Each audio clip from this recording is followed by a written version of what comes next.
Saturday ngaki mwarora mondakata na post my friend ai de getiga singa yogotoka chanta singa yogotoka omwana minto omwana ogopa nga yogotoka abantu abo spikunya kurangirwa chaga iganku bakaribisha ndani batutenga ki ngakia mangana ale ko rugabu hii serikali ya kusema tumetenga sasa waikira sababu dai tuombe sasa tuombe mpaka ile promises watu walikuwa wanatupea wakitaka kura wanataka tuombe ni kuomba tuombe sasa wamefika mahali wanasema aje sasa tuombe serikali mama taifa alisema tuombe serikali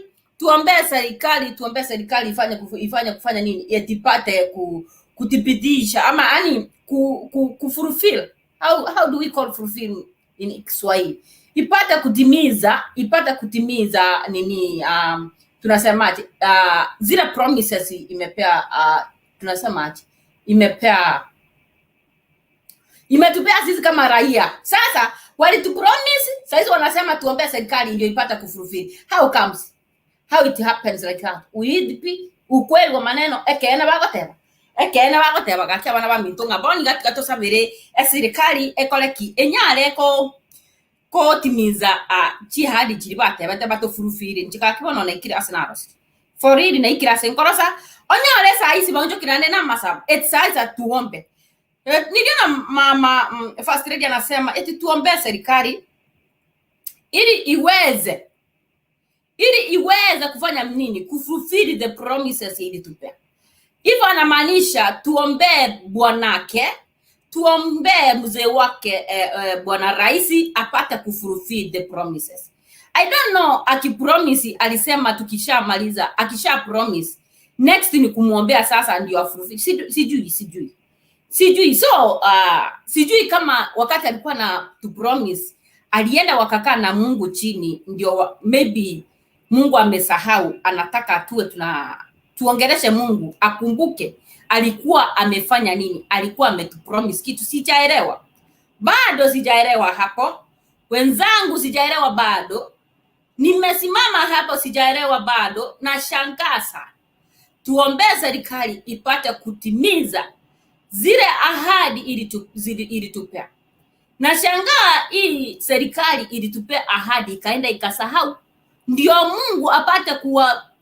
kuwakumbusha wajue walitupea promises je bado hawajatimiza hapo ndio nasimama juzi nimeona sukari ilikuwa 413 2 kgs unfortunately jana nikiangalia mahali niliona imeenda 490 for 2 kgs sijui tunaelekea wapi kwenye tunaenda sielewi ni Mungu tu atasimama hizo maombi wenye wanaomba wanasema tuombe sasa ndio hizo tunasema hakuna ni Mungu tu sasa ni Mungu tafadhali it is only Lord ni Mungu kwa kusema ukweli Kevo Omwanza mambo tunaongelelea nini jameni Kevo Omwanza leo na tunaongelelea hii na nataka ukuja hapa Kevo juzi niliona our first lady wa serikali that's Madam Rejo akisema tuombe serikali Kevo ipate kututimizia zile ahadi imetupea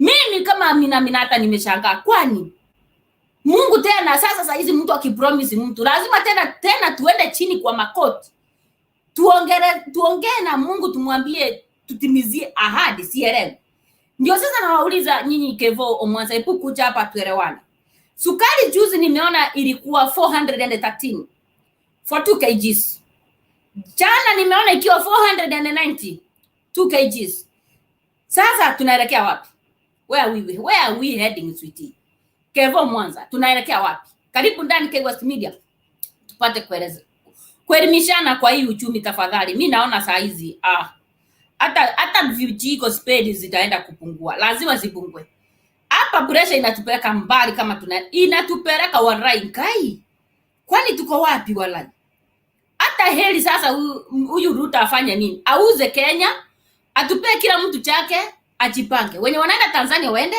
wenye wanaenda Uganda waende wenye wanaenda Shakahora waende kama washamalizana na mambo ya kwao yani kila mtu achisort kwa kusema ukweli this is getting worse yeah anatupea promises wanakuja hapa kutuambia tuingie tuombe ndio watutimizie sasa ya nini how for real how Hao Mwanza nakuuliza tu kiaje? Mwanza kiaje? Akitupea promise. Hatukuelewana, anatupea promise. Turudi tena tuingie kwa magoti tuombe. Na hao hii serikali yote ya nyuma ilikuwa hizo zote hakuna promise. Serikali ilisema sasa nilikuwa promise. Chenye mmebakisha tena, rudi tena kwa magoti, piga magoti chini ndio tupate kutimiza hiyo ahadi. No. Hii serikali ya tumetenga hii ya tumepanga. Yaani ni ngei ya nga. Hii serikali inatupeleka vibaya. Kwenye nimefika mimi hata ninaisikia tu wacha auze tu mimi anipee changu, nichipange niende kwenda huko Shakahora kama nishamalizana na maisha yangu. Cause sasa sioni kwenye tunaenda. Kila kitu my friend. Kila kitu. Kevo saa hizi eti tuombe. Sasa tumeambiwa sasa mama taifa ametuambia turudi tena tuombe. Eti tuombe serikali ipate kutimiza zile promise, zile ahadi ilitupea. For real how? Kevo how? Kama ninauliza vibaya mniambie ninauliza vibaya. Sasa hizi ukiambia mtoto unampaya kitu tena unakuja unamwambia eti sasa kwa vile nilikupromise na sijatimiza, rudi tena muombe ndio nipate kuwaleta. Kevo, will it make sense? Is it making sense for real? Mbona watu wanatupepa ufala? Huyu ndio rais na bibi yake, Gachagua na bibi yake wanatupepa ufala. Sijui ni promise gani lazima Mungu aliliwe ndio ipeanwe. Sijui hii agreement ya hii UDA mimi sielewi. Yeye kama bibi yake mbona asiende wakiwa huko kwa nyumba mwambie mbebe bado haujatimiza ahadi zile tuliambia rahia, haujatimiza. Emmanuel Mwanga atuenda YouTube nikwambia. Emmanuel Mwanga wewe unakuanga supporter wa UDA vizuri sana wa government. Na mimi siko against but ila tunakuambia Emmanuel. Juzi nimeona mama taifa huyo ni Rejo Maria ama Rejo Ruto. Rejo Ruto anasema tuombee serikali ipate kutimiza ahadi yenye ilitupea. Sasa ndio nauliza Osoro Alfredo Mwanonka, good evening, good morning. Ni maitoko tuwatoko rugali mezora. Chuko go chama gatokwanereka ki. Osoro Alfredo, so listen to you are in Kisii. Ndio tocho chora ntenga ki how is life there. Sasa Osoro chenye nauliza hapa ni chuzi tu rais alisema nimetenga na anaendelea tu kutenga mpaka Mungu akuja ataendelea kutenga. Lakini chenye inanikasirisha ni moja sweetie. Nimeona Mama Rejo akisema tuombee serikali ipate kutimiza promises, ipate kutufulfilia, ipate kufulfill zile ahadi ilitupea. Nauliza swali. Mama Rejo acha ya nini anakuja kutuambia hapa kwa eti tuombee serikali? Haja ya nini? Kuliko angeenda ambie mume wake, babe, kuna mahari, kuna vitu tulipromise rahia bado hatujafanya nini? Hatuja fulfill.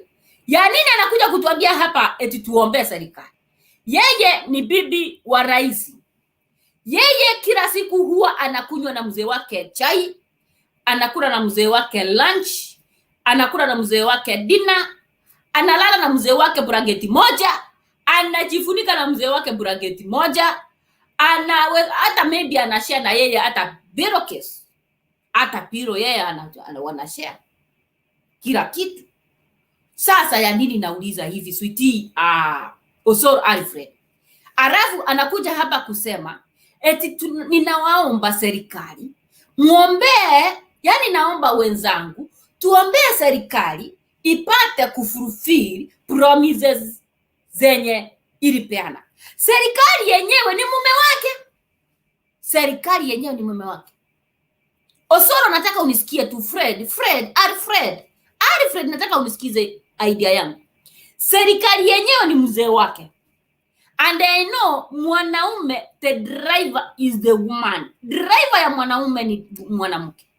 Ukiona mwanaume ako kiongozi na ana guide ama ana lead hiyo section vizuri, chua mwanamke ako hapa, ako sawa.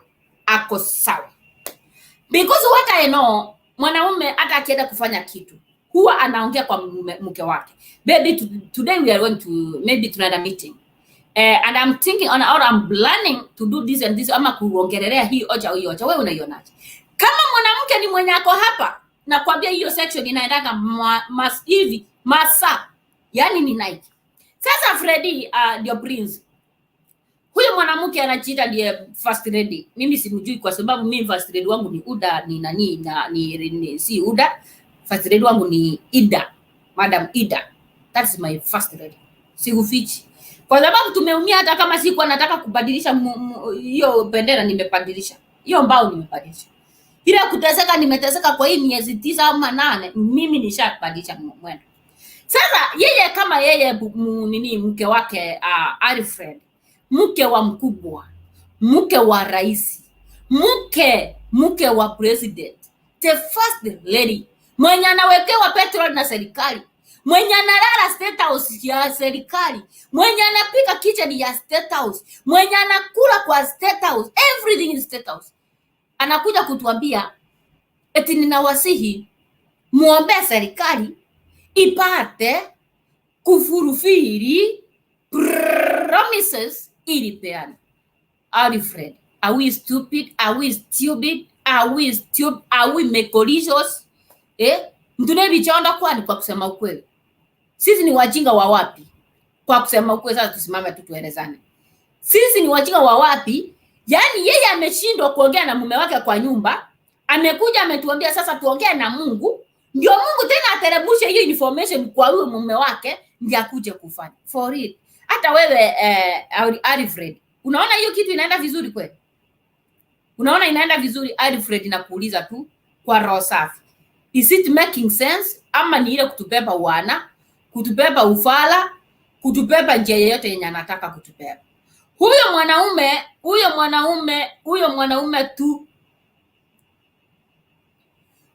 mwanaume tu ndiye wanaishi na yeye pamoja. Huyo mwanaume tu ndio wanaamka na yeye kutoka kwa mlango moja. Huyo mwanaume tu ndiye tu anamwekea hata manguo, anampangia, anamwambia baby, today unaenda kama ni mnaenda maybe parliament, then dress in this suit. Alafu unaniambia sasa huyo ndio tunaweza sema Osoro.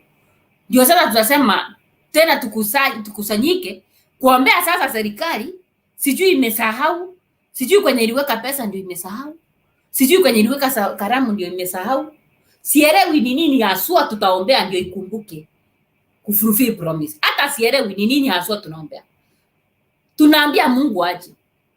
Kumbusha serikali ipasi. Kumbusha serikali kwenye iliweka kitabu cha benki iweze kuenda ifanye venye ilitupromise.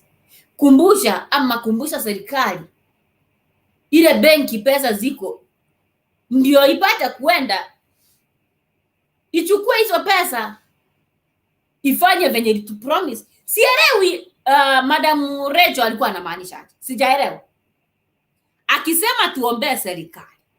Na hiyo kitu hata nyinyi naweza wekea hapa msikie. Eti tuombee serikali ndio iweze kufulfill zile promises ilitupea. Imesahau, serikali imesahau sijui. Na kama imesahau, yeye si amekumbuka na yeye ni serikali. Kwa sababu yeye ni bibi ya rais. Rais ndiye serikali ama sijui, sielewi. Rais ndiye serikali. Yeye mwenyewe kama basi rais amesahau, yeye mwenyewe anakumbuka. Ako na right ya kukumbusha mume wake. Mume wangu, hii ndio tulikuwa tumeambia hao watu tuwafanyie hivi.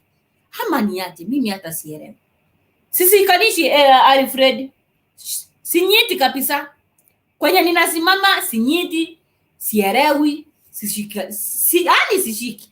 Sasa nimeona wakisema tumetenga pesa ya kutengeneza barabara. Kwa kusema ukweli, hiyo barabara atatengeneza, hata akitengeneza sahi, tengeneza baba. Tengeneza zote. Lakini nani ataitembelea akiwa na njaa? Nani yule hajakula? Ako na stress, watoto wake hawajaenda shule. Hana hata maybe renti. Hana maybe kazi kozi umefinya kila mahali. Hiyo barabara nani anatembelea? Petroli umepandisha mpaka Gesara. Nitatoa wapi pesa za kuweka gari mafuta ndio nitembelee hiyo barabara? Umepandisha petroli mpaka juu. Nitatoa wapi pesa niweke pikipiki ni at least ni drive kwa hiyo barabara. Kuna vitu zingine mimi naangalia hivi, government inatupepa ufala, government inatupepa ufala, imetupepa ufala, yani imetukanyagia. Ni kama saa hii unaambia mtoto ile sasa hivi tulikuwa tunadanganywa kitambo eti unajua mtoto ananunuliwanga huko hospitali. Unfortunately ikimaliza maybe kama ukikuwa mkubwa kidogo hivi unakuja kujua kumbe ulikuwa unapanga. Sasa hivi tushafika hiyo wakati wa kusema tushaburufu ni kupangwa. Bado serikali inaona tu tuko huko chini kwenye tulikuwa tunaambiwa mtoto ananunuliwa hospitali. Anaanza kutuambia saa hizi eti ametenga shamba ya kutuchengea sisi kama Amina. Ya nini ananichengea hapa Kiambu? Kwetu niko na shamba. Hiyo yenye bado sijachenga. Mbona asiniulize Amina unataka shamba? Tuende kwenu.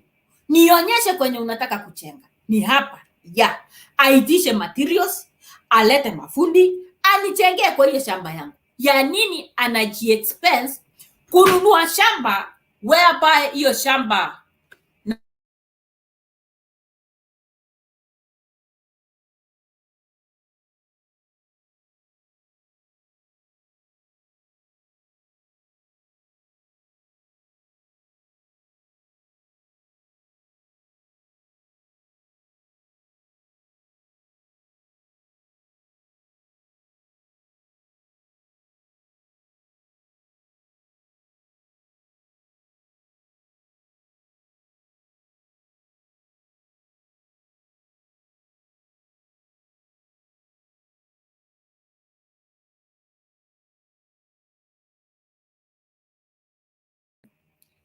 nani unafanya nini? Tunauliza nani yule, tunasema hiyo shamba unasema nani yule unaenda kuchengea kwenye hapo unataka kwenda kuchenga? Hiyo ni swali ya kwanza.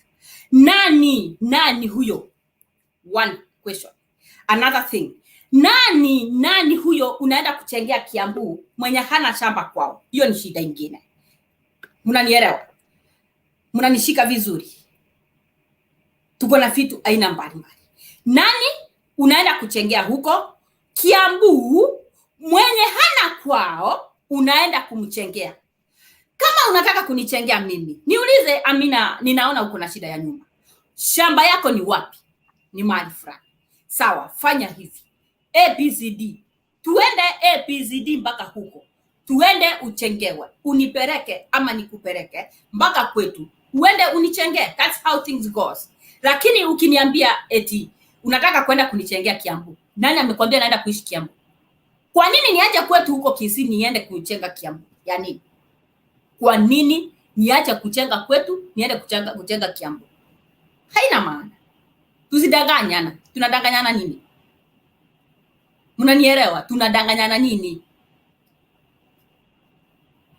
Tomomba yeye. Habari yako? Mzuri kabisa. Sasa naona tumeambiwa tunaenda kuchengewa Kiambu. Wewe unaelewa tunaenda kuchengewa Kiambu kwa nani? Nani anaenda kutuchengea Kiambu? Mada ndio nimeingia. Acha nikufuate kiasi ndio ile story kiasi. Hii serikali ya nimetenga shamba naenda kuchengea. Nimetenga shamba naenda kufanya kitu fulani. Nimetenga pesa ninachenga barabara. Nimetenga. Juzi nikaona Rejo amesimama hapo anasema eti tuombee serikali ipate kufanya nini? Ipate kutimiza promises. Tomomba yeye aje kiaje kidogo tu. Tomomba yeye endelea kidogo. Endelea hapa, nakuja tu 1 minute nakuja. It's okay. Endelea. Maombi ni mzuri, hasa kama maombi ni mzuri hatukatai. Lakini sasa mahali nchi yetu imefika ni ngumu sana. Hasa kama kila Sunday wanatuambia wako maombi. Unajua hakuna ukweli wa maneno, hakuna promise yenye tumeona imetimia. Kila wakati akienda mahali anasema nitafanya hii. Tumengoja sana sababu tungekuwa tumeona at least tuseme ameanza hii ndio amemaliza, hakuna yote yenye tunaona at least yenye imefanyika. Ni kusema nimetenga hii. Hiyo yenye amesema ametenga ukijaribu kufuata hakuna.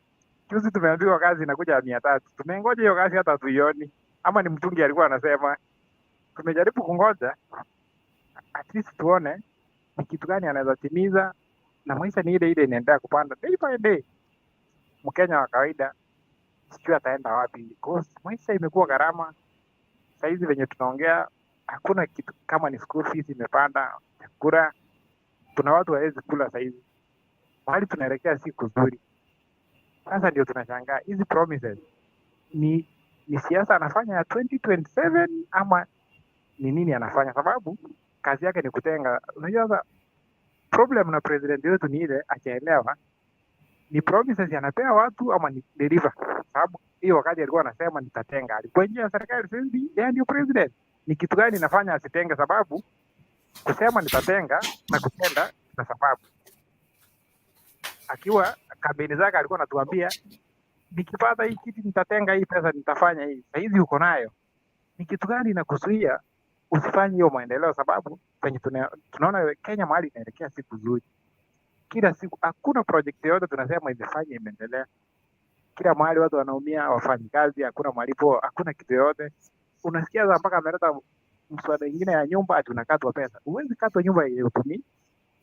Na watu wengine hapa nje wanapiga mdomo ndio wanataka kusukuma hiyo maneno mambo. Hakuna mtu anatetea mwananchi wa kawaida. Tukiendelea maisha hatuoni venye tunaelekea ukweli wa maneno.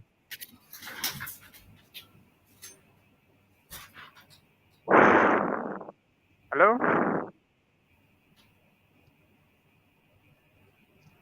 Sasa tutakuwa tunangoja lini ndiye akuje kutenga? Sababu ameshinda akisema nitatenga. Ni gani atuonyeshe hata project moja yenyewe tuone hii project ndio imefanya, ndio at least hii serikali imetengeneza tu aware. Ingawa tuseme mambo ilikuwa ngumu, hii amejaribu. Hakuna lolote yenye inaendelea, kila mtu ako story zake. Kama ni njaa watu wanakufa huko kwingine. Saizi hakuna mtu mwenye ako safe mahali popote, hata au matajiri wenyewe wako na shida. Unaona hapa nje watu wanaforce, wengine wako na pesa, wanaprag na pesa. Lakini the real problem iko na shida, kuna problem kubwa sana. Yenye hatuwezi eleza mahali Kenya inaelekea. Hatujui kwenye tunaelekea omba yeye, hatujui na hatuelewi tunaenda wapi, hatujui kabisa. Mimi jenye ninauliza, huyu ndiye first lady anasema eti tuombe serikali ndio itimize promises. Ati kwa kusema ukweli tuomba yeye. How? Wakati president alikuwa anatupea promises, alikuwa anatupea promises za kufanya nini?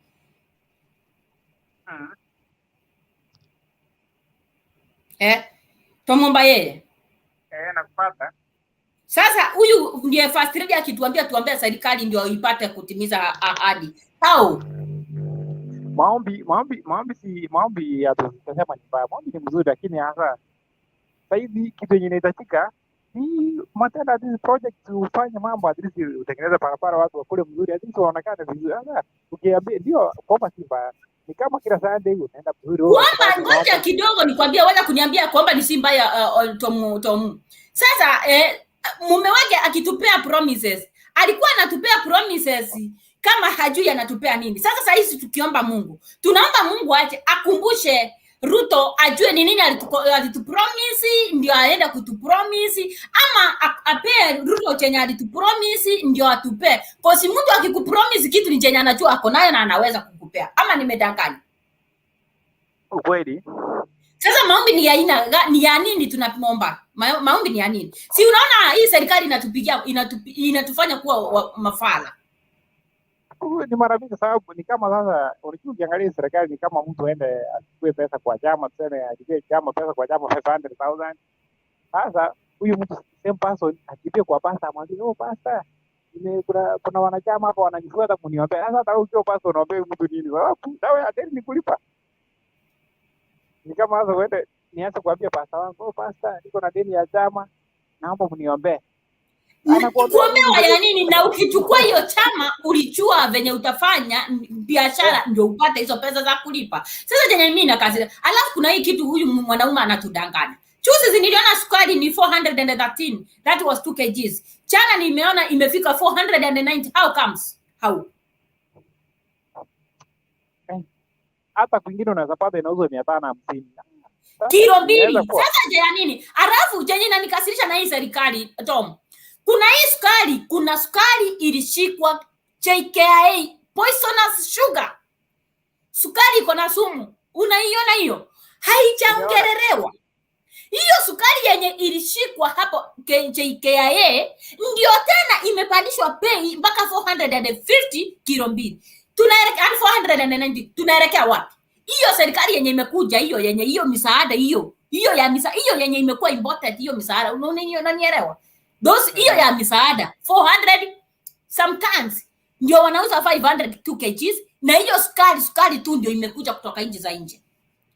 You get my point? Sasa hii serikali tunaenda wapi na tunatoka wapi? Hii serikali naona hata ukipea miaka kama 50 na kuja ama miaka 20 years wameshindwa. Ni vizuri asema ameshindwa kazi. Hakuna mahali anaenda. Sababu ukiangalia hata akipewa miaka mingi hakuna kitu inaendelea. Kila kitu imesimama. Sasa hizi next sasa mahali itakuja kufika. Ile hataki kuongea mahali next itakuja kufika. Hata magari ya serikali itasimama. Isikuwe kitu ya ajabu sana hata siku moja upata hata kile kitu imesimama hata gari hakuna biashara nyingine inaendelea. Itaendelea aje kama mafuta yenyewe amepandisha mpaka sijui ngapi pesa ngapi sweetie. Alafu jenye inanikasirisha Tom Mbayeye. Mimi kitu inanibo ni moja tu. Hii sukari tu wamesema sukari ndio hiyo wamesema vizuri sana. Sukari ndio imeingia kwa inji. Ndio tumepata msaada wa sukari. Si ni sawa? Hiyo sukari tu imefika. But na hiyo sukari ndio sasa bei inapanda. Ni kama hata bei ya mtu mzima hata si ya mtoto. Sasa ndio nauliza where are we heading? Alafu nasikia watu wakisema we give the government time to work on maybe those issues. How? Basi unga ingekuwa bei kali, sukari iteremuke, tuseme sasa kama sukari imeteremuka basi may God, that's good. Unanielewa Tom Mbayeye? Lakini ile sasa kitu yenye imefika kwa hii dunia hiyo nchi yetu yenye imefika hapa JKIA ndio sasa iko bei kali kuliko nini? Kuliko hata chenye haijapatikana. Na hiyo sukari ilipatikana, ukumbuke ni poisonous. Iko poison. Iko na sumu, si sukari safi. Unanielewa sweetie? Lakini tena hiyo sukari ndio bei kali. Sasa tunaenda wapi na tunatoka wapi? Hiyo tu ndio nauliza. Wewe unaweza ongelelea hilo jambo aje? Hizi vitu hata wakiona ni wao wanajifurahisha wenyewe, wanafanya oda ni namna ya kujitafutia pesa na mambo mingi. Sasa wakipata hiyo pesa wanaweka kwa mfuko yao. Ndio nakwambia hakuna kitu inaendelea. Siku chache kile kitu utaona imekwama imesimama, hakuna gari zinaenda, hakuna mafuta ya serikali, hakuna nini. Hata sasa hizi unaenda police station mingi. Hata unaambiwa hakuna mafuta ya gari sababu zile pesa facilitation zilikuwa zinatuma hakuna. Zile gari mpya umeona zikiseka no maintenance hakuna kitu inaanza kusimama hivyo unasikia zimekufa. Sasa kitu tunashangaa hii pesa wanaenda kuoda sukari. Hakuna venye inaweza kwa hata mwenye kama mahali mwingine ifanye kazi siwe zinarana over this sukari ipatikane hapo kama ni Kenya tuko na kilo ya kutosha kila kitu iko. Mimi hata naona saizi kwenye imefika sweetie. Naona kwenye imefika sahi tutaanza sasa. Kwenye imefika hata hewa itatukosa. Kwa sababu hiyo hata sukari mimi nataka hata mafuta hiyo ikosekane kabisa. Sasa kama hizi pesa walikuwa wananunua eti tia gas kukimbizana maandamano.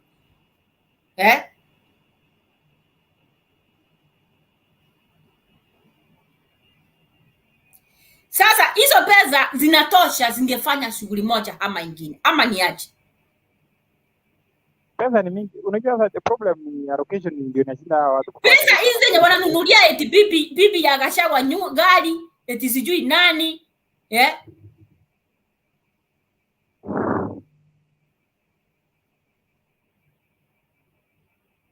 Sasa hiyo tunaelekea wapi? Tunaelekea wapi sisi kama sisi rahia? tunaelekea wapi? Hiyo ni swali. Kitu kingine ninauliza, saa hizi serikali inasema maybe sijui nini, alafu sijui nini, serikali yetu 1 2 3 4 5. Sasa mimi nitafanya Gachagua yeye akisimama tu, mwenye tu anaona mbele yake ni Raila tu, haoni sukari, haoni uchumi, chenye tu anaona tu ni mzee kitendawili, ni mzee amezeeka, asivyo ni kijana, ni mzee tu ameko hivyo, ni mzee tu ni kitendawili, huyu mtendawili hawezi fanya. Hiyo tu ndio wanaona, hawaoni sisi venye tunateseka saa hizi. Saa hizi kuna mtu saa hizi sweetie Emmanuel, kuna mtu hawezi, wanaradhimu hawezi, ana hata sabuni ya kuoga. Sabuni ya tulikuwa tunanunua 80 muti moja, ndio sabuni saa hizi inanunuliwa sijui 280. Kuna mtu saa hizi hana kazi, alikuwa tu anapanda, maybe alikuwa anauza mahindi.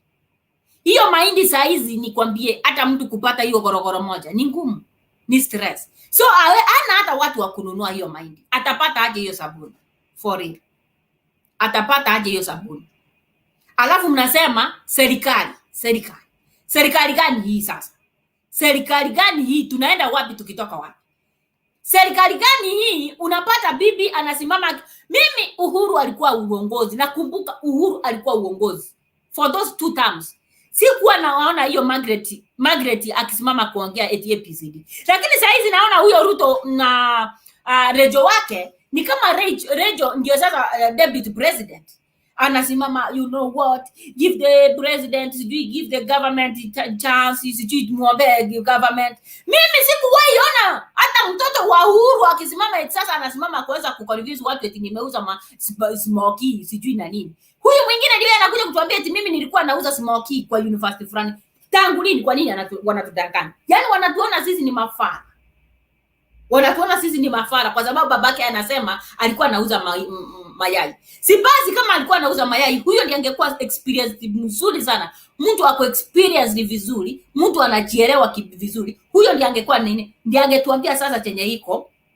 Huyo mtu anaelewa. Huyo ndiye angetubeba mpaka sisi mahasras to feel ukweli wa maneno. We are somewhere. Tuko mahali my guys. Ya nini ananunulia bibi ya deputy gari?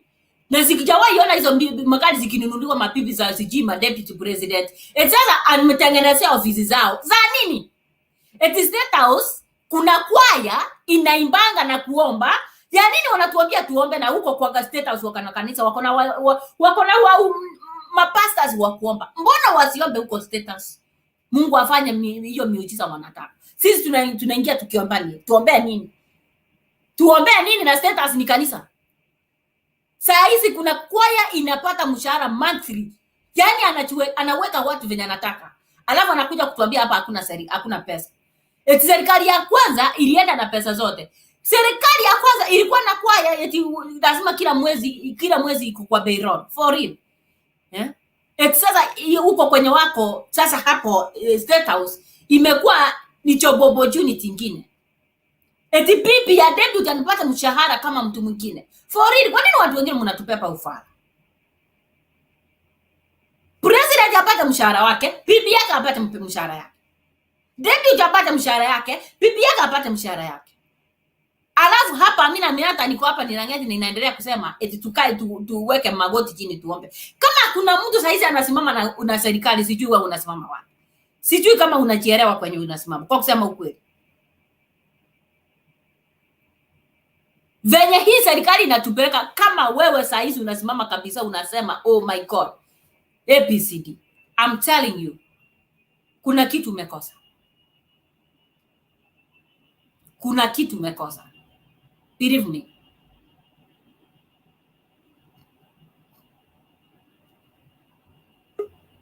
Ya nini sasa?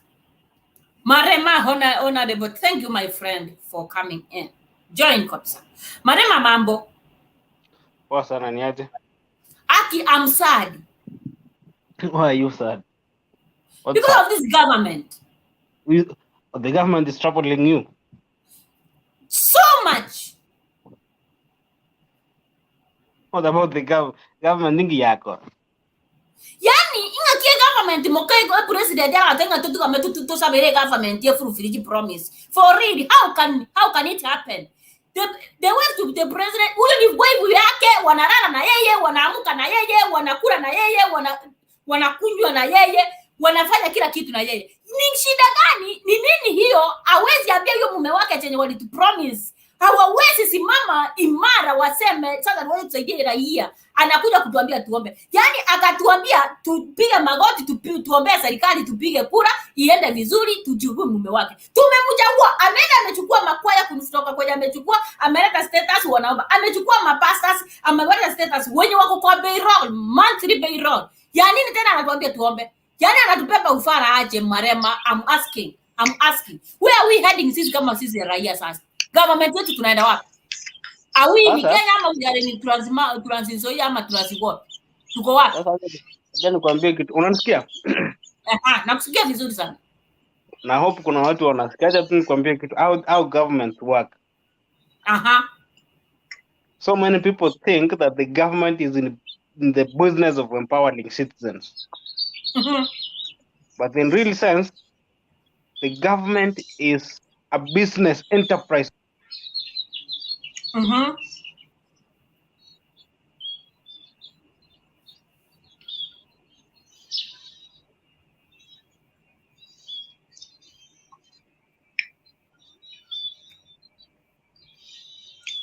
Marema tuendelee. Government, it will be the greatest lie if today I will tell you that this government will deliver. You are for some time bono ekerkende yons ke kutira ligoli. Na keshutu mna kera shoot. Kurudi chini na kwanga ngumu sana. I think I should turn on my camera. This topic is so nice. I need to educate some few people here. Yeah, come Marema. We need to talk about this one. Mimi nasikia ni kama siko huko, ninasikia hata niende ninasikia hiyo serikali iuze shamba, hiyo serikali yetu, nipewe changu niende nikiendanga. Let them give me my portion I go. Fungwa roho. Na amu ile jenga uchisikijane sana, njenya anazengo chiko ibaka uchi. Marema, welcome brother. What's happening in Kenya? Is that we made a very, very poor decision during the elections. And we are yet to experience worse than it. It is just some few months. Worse than now. Worse than this situation. Ini kionjo. Roba. If you look at the kind of leaders that the president or the current president or Mr. Ruto has put in office, majority of them are people who had criminal cases, money laundering, majority of them, high percentage of them. And when you look at a good number of them are people with questionable educational credentials. There is no government in the world that can be run or can be successful when it's being run by idiots who dropped out of school, people who have acquired wealth through theft, people who have acquired wealth through killing other people have acquired wealth through, betting, gold scams. And you expect that country to have a positive and an upward financial trajectory. That will be the worst guy ever in the world. Recently, I was reading history of a country called Grenada. It's in North America. That country has no military. Do you know the reason why? No. Because that government it's an island. It's a country that's made around of islands. That country has so much invested in its people and education. So you realize that so many people are employed, or so many people are taken to school and they gain knowledge. They become self-disciplined.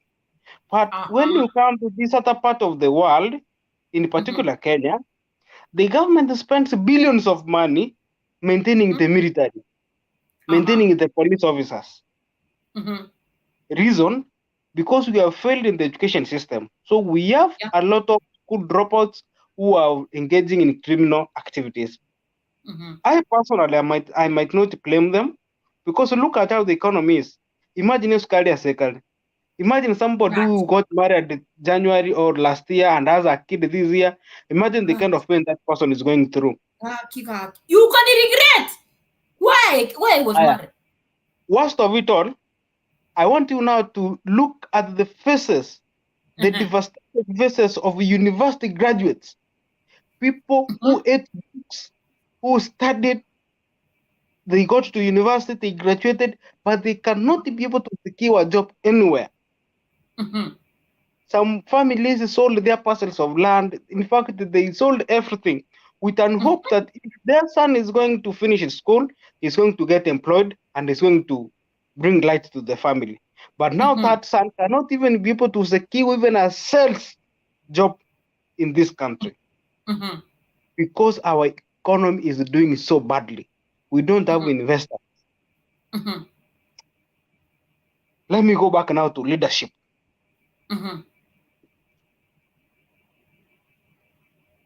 I don't subscribe to the kind of leadership that either Azimio or Kenya Kwanza was bringing on the table.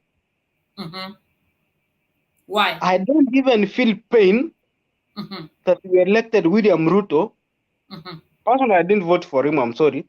But I feel much more pain. But you're in Uda. You're in yellow. No. I was a supporter of Raila Amolo Odinga. I have been a supporter of Raila Amolo Odinga since 2007. To date, I've not changed. And if I'm one person who is guided by principle, and I'm an independent thinker. So, Amina,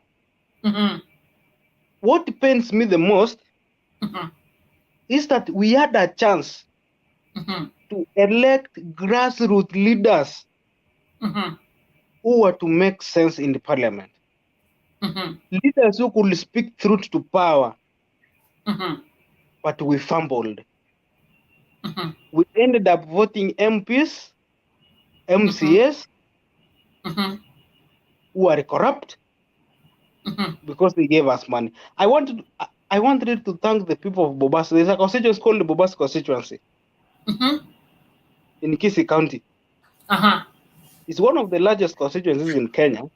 I wanted to really appreciate those people because I think among the few constituencies that made a good decision, they are among them.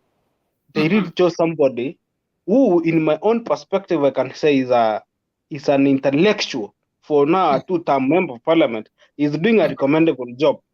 Because even in his first term, his focus was really on education, improving education structure. He tried to streamline things, even in the road network. And I think that's where people got him back to power. But my real big issue is some constituencies decided to elect comedians. like Jalango. You see, like you are electing a person who does not have merit, a person who cannot show cause for what he has done. Okay, I don't have anything negative about Jalango, but now I'm talking about the kind of leadership we need as a country. I'm another person. I really take great interest in the political history of Tanzania. You know, Tanzania has been in the business of producing almost the best leaders. Exactly. In East Africa. Even if there is this lady, she's doing good. Yeah, even if she's not doing up to where Magufuli had set the bar. But she's trying compared with our nation, compared with our government. Absolutely, she's really doing some recommendable job. Yeah. Now when we come back to Kenya, we have the most superior economy in East Africa. In fact, it's among the best in East and Central Africa. Ethiopia is ahead of us, so Ethiopia is North Africa and Egypt. So we cannot compare ourselves with Ethiopia and Egypt. But in the next 10 years, if we continue at the base we are running at, trust me, Amina, we are where Zimbabwe is or was 10 years ago. Can I tell you how this government is trying to kill its people? Tell us. A few elites within government have taken full control of the production industry. You all know very well that our economy is really fueled by agriculture. Our backbone is agriculture. In the late 90s, when we was in power, and early 2000 when Kibaki took over, you know, in terms of agriculture, we were doing so well. We used to export tea, we used to export maize, a lot of things. But now it's the reverse. Instead of us exporting, now we are importing what we used to export. And who are these who are importing? These are these politicians who have already taken control of the production industry. They have killed our industry, killed our sugar industry. They have killed our the farmers, the maize production. They are in a business of doing business with the people and the government. For example, you really heard that the government had ordered, I don't know, fertilizers. I don't know how many tons. kgs, how many tons. You know what really was in those fertilizers? I don't know. When those fertilizers were taken to the lab, I know these are very confidential information you might not get in the public domain. It is shown that they were not up to the standards that are required. So what it means, they are only giving us false hope. Farmers go back to the Shamba plant. These are the fertilizers that subsidize the price, but at the end of the day, they are going to harvest nothing. So they are feeding us with false hope, and we are on to die. You really heard of a sugar that was that's not what is hurting me most. There's some tons there's some tons that was proved to be poisonous sugar. But what's funny, we don't know how it went. We don't know where is that sugar, and the price of the sugar is the one which is rising like something else. 490 shillings, 2 kgs. That means 245 per kg. But that is what we can say we had some tons of sugar. And I don't know where there's those sugar. You know what is so funny? What happened with that sugar? That sugar was meant to be used to produce alcohol and ethanol. But it's because of just corruption. I ever worked with Kenya Bureau of Standards, KEBS. That's where most corruption is even being done. So you get that sugar was costing around 20 million. Somebody is going to get around 5 million and is going to allow that sugar. Already that sugar has been allowed and is in the shelves. It's being sold. The last time I checked, I saw that some sugar was imported in Kisi that was being repacked, you see. And this is going to cause a lot of negative health issues to our people. Very innocent Kenyans. Wow. And we are just seated as a country hoping that the cancer will not kill our people. We are just lying to ourselves. We are just lying to ourselves. We are here saying we are safe. We are not safe at all. There is no government that is protecting us. God. I mean, one more last thing. You know, I did something in university that was much more related to research. And my prayer and my hope was that after I finished school, I was to engage in research, do more, of course, with the help of the government or relevant bodies, get help to do more research on maybe viruses, virology, the HIV virus, even the coronavirus.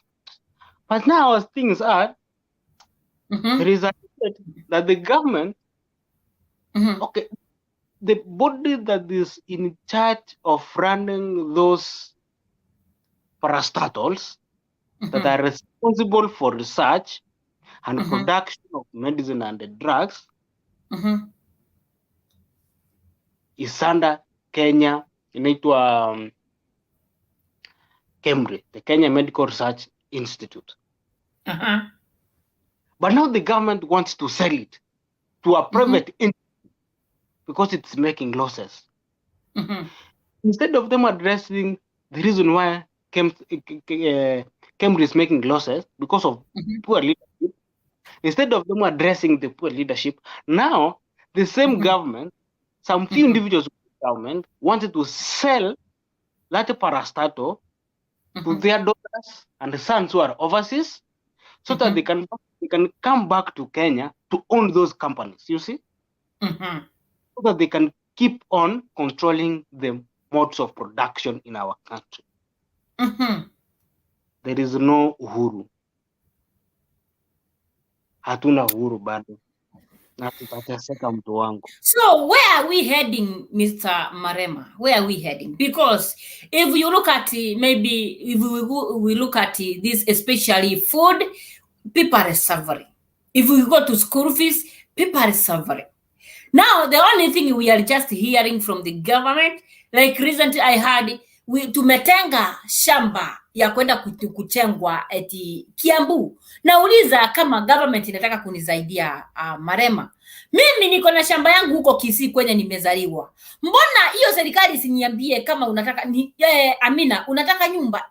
Nataka nyumba. Shamba yako iko wapi? Ni wapeleka mpaka kwetu. Kazi yao ni kuleta tu materials na waite watu kama ni mafundi wanichengee kwa hiyo shamba yangu. Kwa nini wanitoe Kisii wanipeleke Kiambu? Amina, in 8 years time, you can mark this. If this government is going to survive and come back to leadership in 2027 elections, which I am certain they will, because we have a dictator kind of person, but I do believe also in the power of the people. We can decide to put them down the way we did in 2002.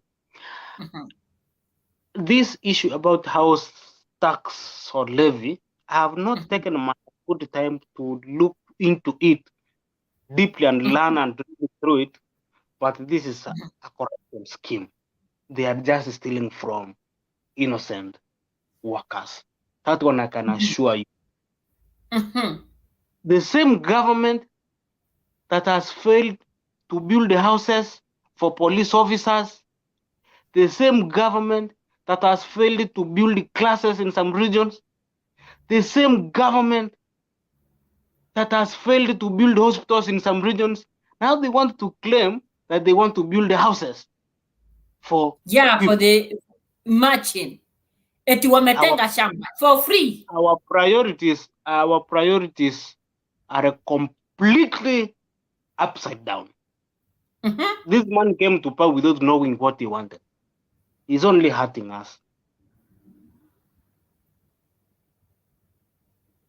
If indeed leaders are given by God, then I think God is very bitter with us. He wanted to punish us. Kai, even if to punish us, but kuna watu wengine saizi wanaumia wenye wako so innocent. The reason why I'm telling you like this, Marema, saizi kuna watoto hawaendi shule. I heard it is like 2 days ago. Kuna mtoto niliona alikuwa na max 386. Very genius boy. Kwa sababu ya hii uchumi hawezi enda shule. Alafu jenye inaniudhi kabisa Marema, wacheni hata na president. Now what hurts me most, hata hawa wengine wa hapa chini, hawa wenye wanajiita women representative, governor, senator, my foot.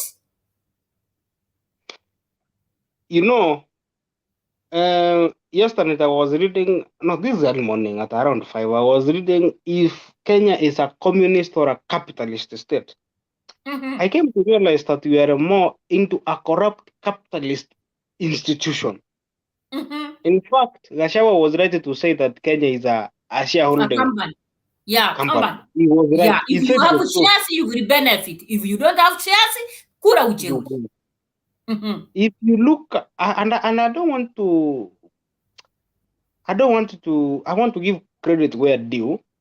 The reason why those MCAs, MPs, senators, and the governors are corrupt to the core, is because of how we have set our politics. We are a corrupt institution. If Mamina today I come to you and I give you money and you give me a job, and if I know you, I will say it was connection. It's not corruption. But if somebody else does the same thing, from the same eye, I will look at that person and say, this is corruption. That's how we have demonized and glorified corruption at the same time. We as Kenyans also, we lack something called self-discipline. If we were self-disciplined, discipline in the sense that we are not hoodwinked by small monies during campaigns to elect people because they have given us money, then I think we could be getting a chance to elect good leaders into office. People whose deeds and intentions are purely based on meritocracy and probity. Until then we achieve that, I think we shall continue to suffer. We shall suffer in this generation and generations to come. Because these few pockets of people who are in power, they're in the business of stealing and amalgamating wealth to save their families.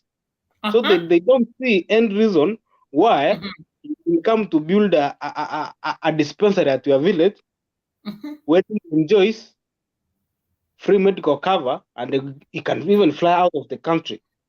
Some of them we have even seen, they take their dogs to be treated outside. Marema wakati Ruto mimi hata sijui ni venye nitamuita, wakati huyu mheshimiwa Ruto alikuwa anatafuta kura, alikuwa amesema akiwekelea kitu inaitwa nini chini Biblia, tutakuwa na free NHIF cover. Kufika hivi akagonga pap, Linda mama ikaenda chini. Kufika hivi akagonga pap, Herib ikaenda chini. Let me talk about help. Allow me to talk about help.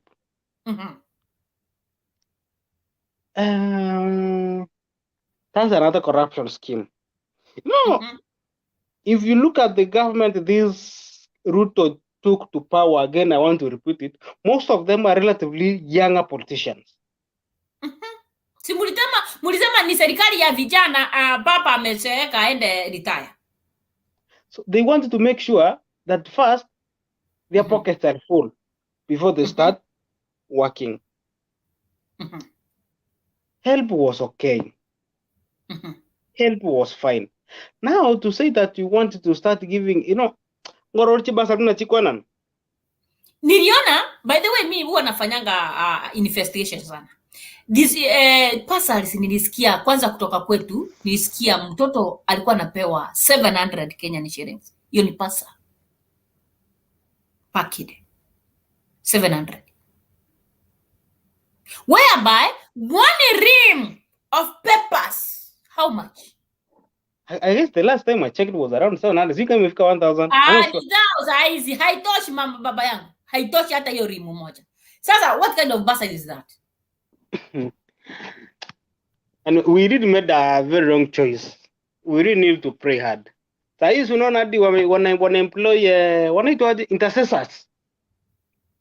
Kwanza kanisa niliona eti wakati Biblia iliwekwa chini, kuna mapastors saizi wako kwa payroll, each and every month wanapata mshahara. Kuna kanisa iko kwa payroll, yani kwaya iko hapo inapata mshahara. Alafu kuna hawa wamama wenye walikuwa wanapata mishahara, wao wenye wako elder, wenye wamezeeka, hakuna saizi pesa za uzee, hakuna watu wanapata saizi. Zile pesa za orphans hakuna kitu. Nakwambia alikata zile vitu za maana, akaanza kutuambia vitu zenye ziko. Mtetezi,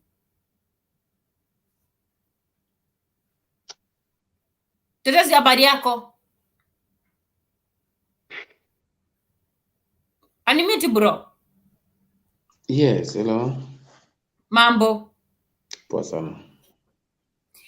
Mtetezi, kuna hii sukari nilisikia ilikuwa imepeanwa msaada kucha hapa country yetu. Ulisikia? Hii yenye ilipatikana ikiwa sumu ikifanyiwa utarabati ama ukarabati.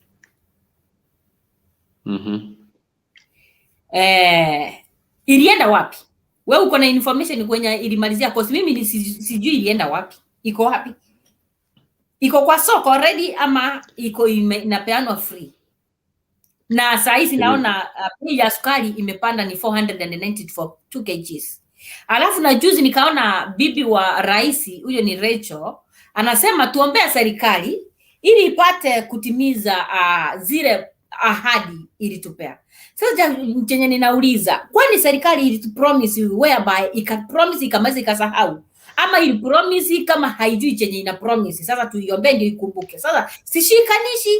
Unaweza wewe niambia vizuri nipate kuelewa, my dear? Yeah.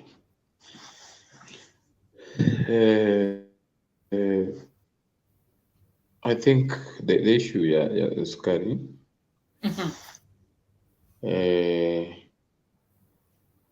is a long thing. It is a chain. It's a chain. You know, this Kenya is controlled by very few people. And even I'm very much connected to those bosses. I'm ready to bring anything, including even the poisonous things to Kenyans. If you don't have a connection, anything, even if you produce your own maize from your shamba, it will be having a problem. There will be no market for them. So I think the issue of the sugar, if it was being brought by the government in power right now, I think it could have not been realized. The problem could have not been realized. But it seems like it is a tender for somebody, maybe from the other political affiliation. That's why it is now being termed as it is having some chemicals. Yeah, the issue of the sugar is about that's politics too, because we have taken tumekula vitu vingi ambavyo ni sumu. We are being left in the hands of the mighty God. There's nothing there. But niulize bro, basi kama basi hiyo sukari ilikuja na iko in the country already, iko kwa government yetu, si iko Kenya maybe already iliingia. That's what I'm asking. Na mbona bei ya sukari ndio inapanda zaidi? Now that question now answers your first question. If now the government is allowing that sugar to come to our own country, then the price of the sugar, the price is trying to hike each and every time. Then you see now there is a connection between the smuggling kind of business that's taking place in our country. It means these guys want to control the economy of Kenya. There will be monopoly. That's why even within a short time you'll hear that there is no Mumias company is not operating. There will be no sugar. So that the one that they brought to our country will have a market. For your information, the next few months we are not going to have sugar in Kenya. Not about the price already. Not already about price. We are not going to have sugar at all. Completely. So that the illegal one will be having a market. That is how the business people control the nation, the entire nation. 1 kg might even cost 1,000 shillings. 1 kg might cost 1,000 shillings. If at all you get it.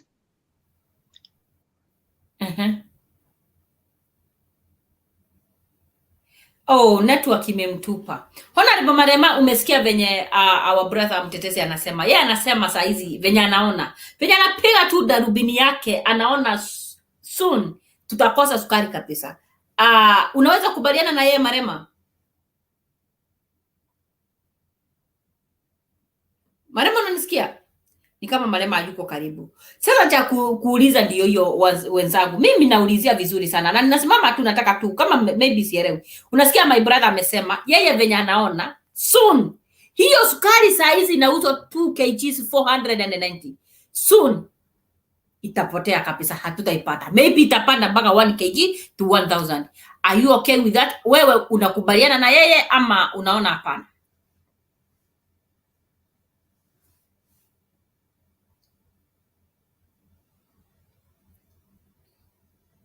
Marema, unanisikia?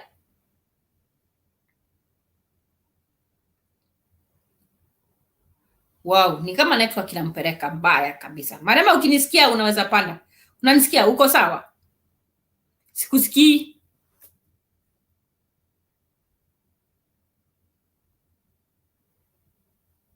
Toka na urudi. Hatukusikii sisi. Sauti yako haikuji. Ama umepigiwa simu. Ukipigiwa ama uone ngalie forum. So, my brother amesema vizuri. Yeye venye anaangalia hii kwenye tunaelekea, we are going on, we are heading at a worst situation in our government.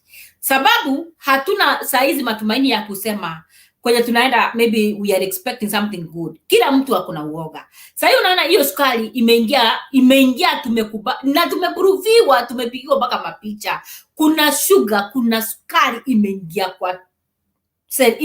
kwetu Kenya airport, na imepatikana hiyo sukari iko na sumu. Si sukari iko sawa, si sukari iko legit. Inaweza fanya nini? Inaweza tunaweza consume vizuri bila shida, lakini hiyo sukari iko, lakini bei ya sukari ndio iko huko. Sasa nauliza, kama basi hiyo sukari ilikuja, si basi ingekuwa privilege, ingekuwa advantage, at least pay ianguke, lakini sasa iko fight fast upside down. Hiyo yenye imekuja msaada ndio inapanda huko juu. For real, where are we heading? Where are we heading? That's my question. Marema ni kama amerudi. Marema, umesikia my brother venye ameongea? Amesema sukari sawa, imekuja msaada a lot of tons, but shakushangaza soon tutaikosa kabisa. Are you the same? Are you okay with that? Ama wewe unaona ni ukweli ama hapana? Unaamini unasikia sasa? Kabisa sasa nakusikia. Ni kama mtu alikupigia sauti kaisha. Exactly what my brother said ni ukweli. What these few people within the government are trying to do, they want to kill this production industry like the Umias Sugar Company, the Cabras, all those companies that have been supplying sugar. How do they kill them generally? Number one, they may inject leaders into them or initiate some local politics that will make them to be destabilized, so that they fail, wakuwe na madeni, wakose kulipa wakulima wakose kuwapatia miwa, unaona?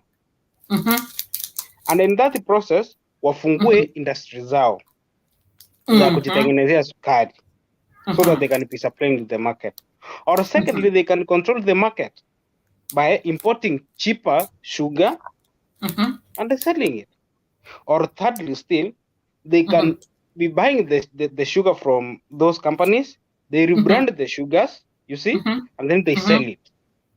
Double price. There is some news I read on Twitter some few months ago about a certain company that was put up in the middle of nowhere. There was no sugar cane around that place in Kericho that was meant to produce sugar. And then people were asking, why did this person or this group of people decided to put up an industry that is supposed to produce sugar, and the main or the raw material for sugar is a sugar cane, and this area is only known for tea. And then later on it was discovered that these people are importing raw materials from outside. So as my brother said, don't be surprised.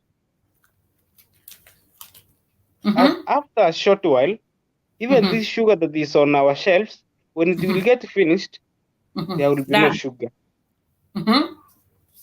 They will, kutakuwa na sukari kidogo sana, na watakuwa wanauza kwa bei ghali. Gold. Unaona? That's exactly what you think happen. After that, wataenda already kwa mahindi wako hapo tayari. That's why unaona bei ya unga inashinda ikipanda kupanda peke yake. That's the same politics. Uliona imefika 215 ama? That's the same politics that is going on around the maize industry. So it seems our government now, it is a government of business. Absolutely. We are going to become a monarchy. Anarchy is going now to start ruling. Any business that will be providing competition those people who are leading, those politicians, all those businesses will be shut down. There will be a serious attempt to even private to watataka even universities go privatized. We are likely to face tough times ahead as the people. Wakitoka kwa university watakuja kwa hospitals. And we will be left with nothing but to die. Painful death. Kuna kitu hapa nilisikiza. I would like us to share, usikie venye watu kwenye wamefika. Kuna kitu nilisikia ni kama ilikuwa kwa Mwanike. I want us, nataka tu msikie, mniambie. Na mtu asiniambie mimi siko maybe eti against the serikali. No, I'm there because it is my nation, this is my country, but I want us to share this information. Ndio mniambie mtetezi, mniambie Marema, where are we heading to? Nataka tu Yule no Samuel Rotitera Pogo. Mimi ni mwana kijijini wa Keparpe vile. Kusema kweli mimi nimechoka. Kangekwe nimechoka na serikali ya Kenya. Ara Ruto wewe ni mdanganyaji. Ara Ruto unadanganya sisi watu wa nyumbani. Unajua Ara Ruto kusema kweli. Nini? Ara Ruto tumekonda. Uliambia sisi ukiangalia Biblia chini namna hii sisi watu wa nyumbani tutanona.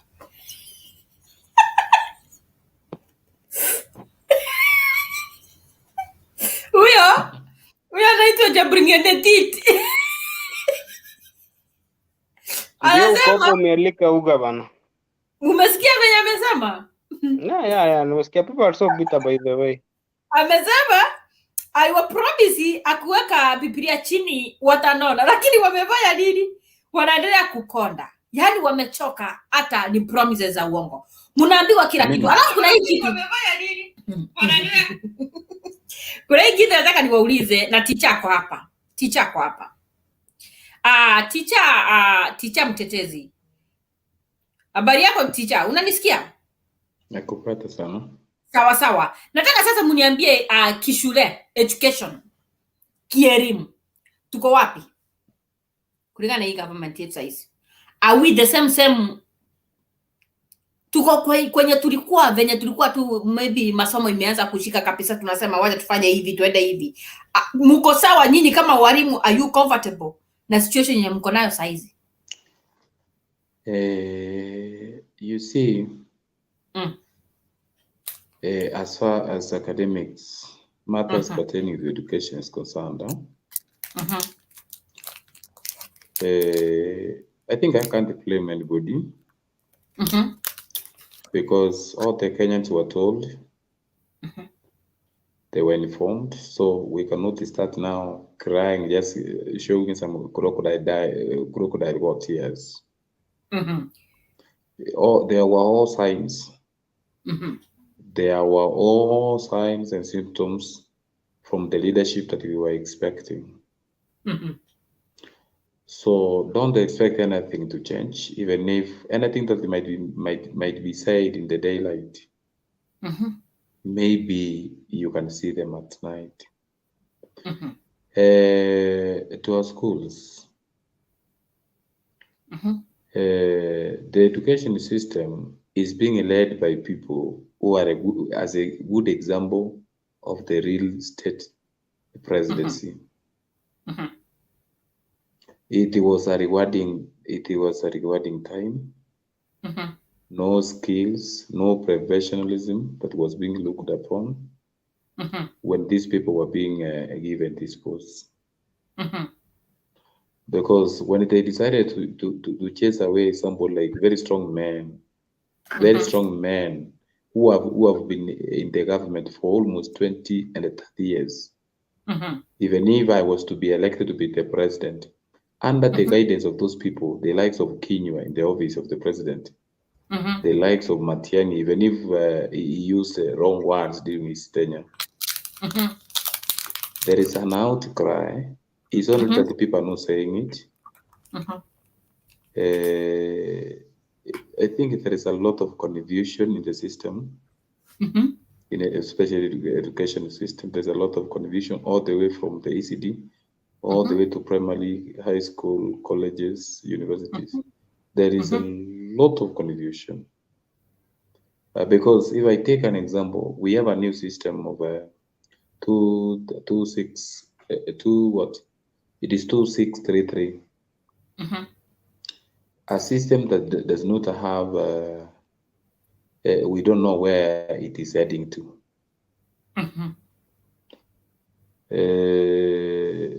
Just a quick move to what you call the junior secondary.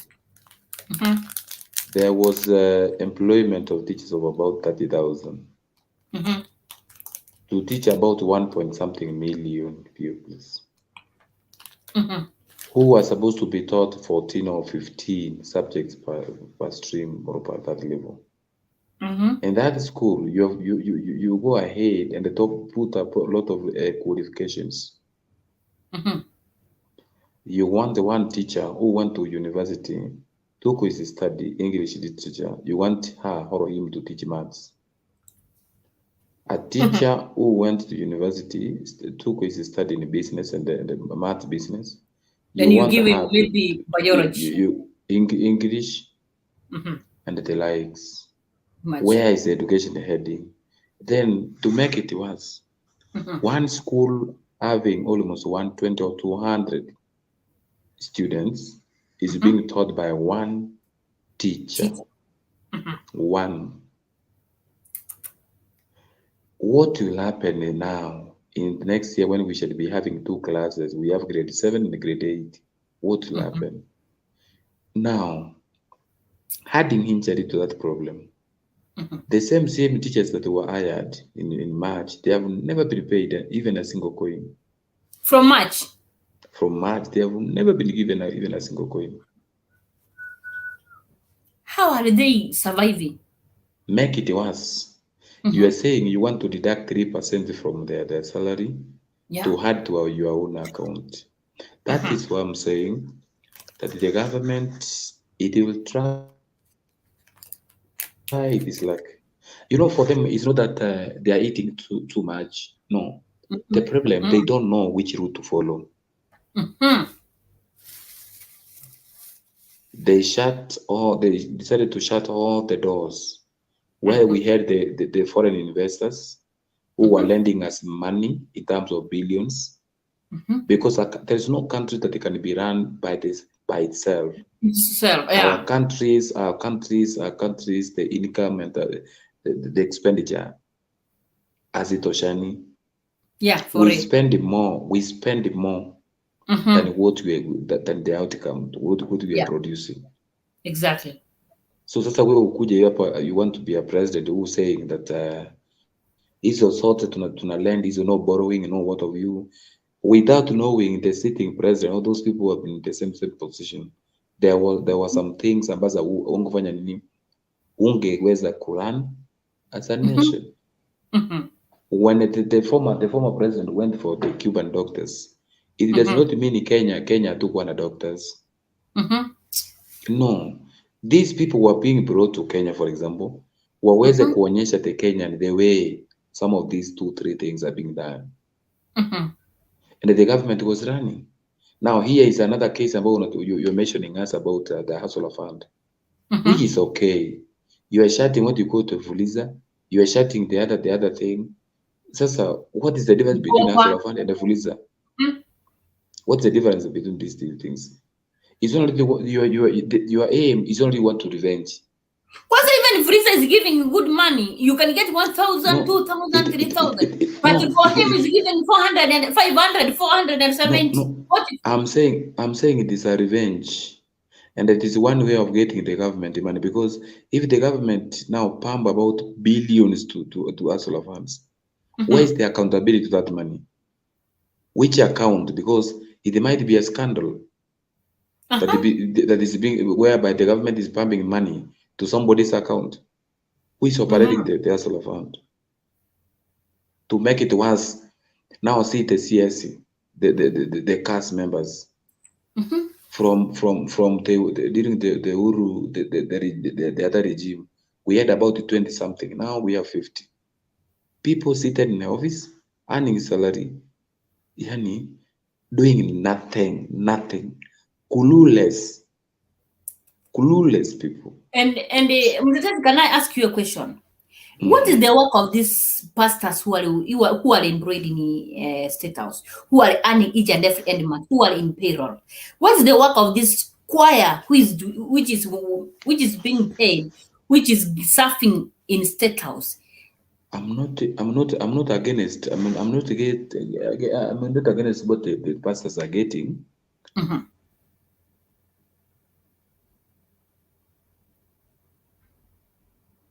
Are we together, mtetezi? Ni kama network inakutupa. Irene, hi tu na kuona mami, long time. How have you been?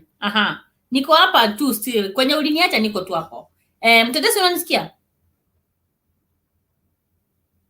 Ni kama network imetupa mtetezi.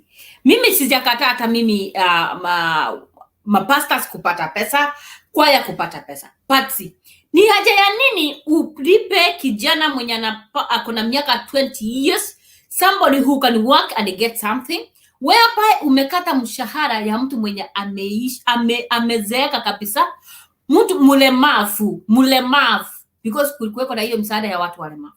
Ya nini our president?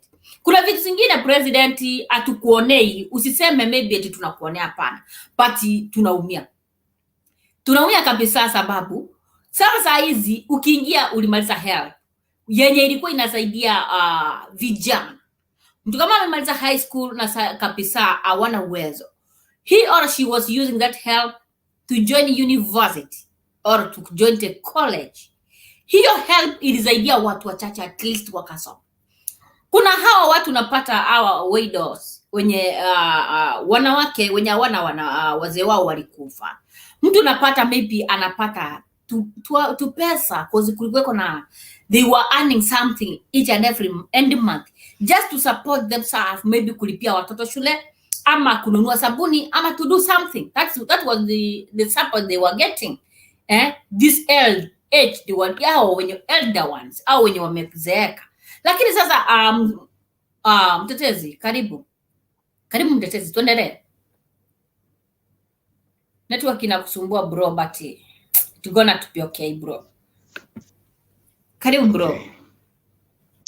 Now I was making some sentiment concerning the pastors who are earning, You know the current regime. I'm not, I don't like criticizing. Don't criticize. We are not criticizing. What we are doing, Mr. Mtetezi, we'll just discuss. We are taking a sense. We are getting sense from something. We were all involved by choosing them. Now, when they came into power, they said these are chosen what leadership, and therefore they did what you call the cleansing even in State House. There was some ceremony whereby they accused the former that he had a bar inside the State House. So chupa zilipatikana zana za pombe nini na nini, so kila kitu kikaoshwa. Now here is, when the pastors are running, is one way to cover up. If you want to do something sometimes to be holy, patikana kanisani. Ukipatikana kanisani hata ukaua mtu, what I believe. To pastor, I think if it was supposed to be set in a way that after pastors have gone a certain training, they were to be placed in payroll. It's okay. They can have their own union, so that iwe kwamba it is a profession now, as opposed to the calling now. It is a profession whereby you can go and train for 2 or 3 years, 5 years, depending on the agreement from the curriculum designers. Lakini right now you are saying the pastors need to start earning, whereby they themselves they are not even in agreement, because even those who were supporting the regime, they have started running away, because they have started knowing the truth. Yeah, because they have started knowing the truth about it. Mm-hmm. Even the Jakahola matter of the thing that is happening there. There's some part of politics, Kiasi. I wish because a part of politics iko ndani. Because when you look at somebody like Ezekiel, he might not be so holy. He might not be so holy. But it seems that there was somebody who was trying to track what he had in the account. Yeah. That guy is very rich. That guy is very rich. Yeah. So somebody was after that money, but God naye, Mungu naye ni nani? Mungu ni nani? Mungu ni nani? Akasema huyu mwanaume mwachana na yeye. He's getting maybe, unajua uzuri wa si mtetei because mimi sijawahi onana na Pastor Ezekiel. I've never attended his church, but I can tell you for free because kulingana na ile history yenye unajua mtetezi wewe venye huko unajulikana na history yako. Sasa mimi ninajulikana na history yangu. Kulingana na ile history especially our government has. Niliona watu wakisema maybe sijasema kama ni hivyo, but ninasema maybe kuna mtu mahali aliangalia hiyo progress hiyo mwanaume alikuwa nayo, angalia hiyo acres ni shamba kiasi gani yako nayo, you get it? Angalia venye anaendelea wakafika mpaka wakaangalia savings zao, how many accounts he has. That is why wakaona this man is rich, how can we tutamfinya hache tuchukue hizi vitu, unaona? So maybe anaweza kuwa anajua hizo mastori za Shakahola, sijakataa, maybe sijui. Mimi sijui maisha ya mtu. But the aim was not Shakahola. You get it? The aim was different. Hiyo ilikuwa tu ni venye saizi nikiona uko na kalamu niseme kalamu yangu ilianguka hapa na nichukue hiyo kalamu na inafanana sawa. Unajua, do you know what will happen now? Prepare for the worst. What do you mean? Start preparing for the worst. What do you mean? Start preparing for the worst because there is no signs. There is no even single signs of trying to better our own economy. We are not seeing any signs. We are not seeing any form of signs. Why am I telling you? Now, the bipartisan agreement that was almost taking course between the Azimio and the UDA part of it, already it has collapsed. Haijakubaliana. Now, if it collapses, believe me not, all the civil servants remember the deduction of 3%. And take a case of whereby a teacher, take a case of teachers. A teacher once employed, he takes a loan of maybe 1 or 2 million. He get a small plot somewhere. He build his own house. He fence. Maybe he can carry out some farming. In the process of 4 or 5 years, he's resurfacing the loan. Already he has his own house or her own house. Then NHIF, NSSF, and what of you, some of those sorts of deductions.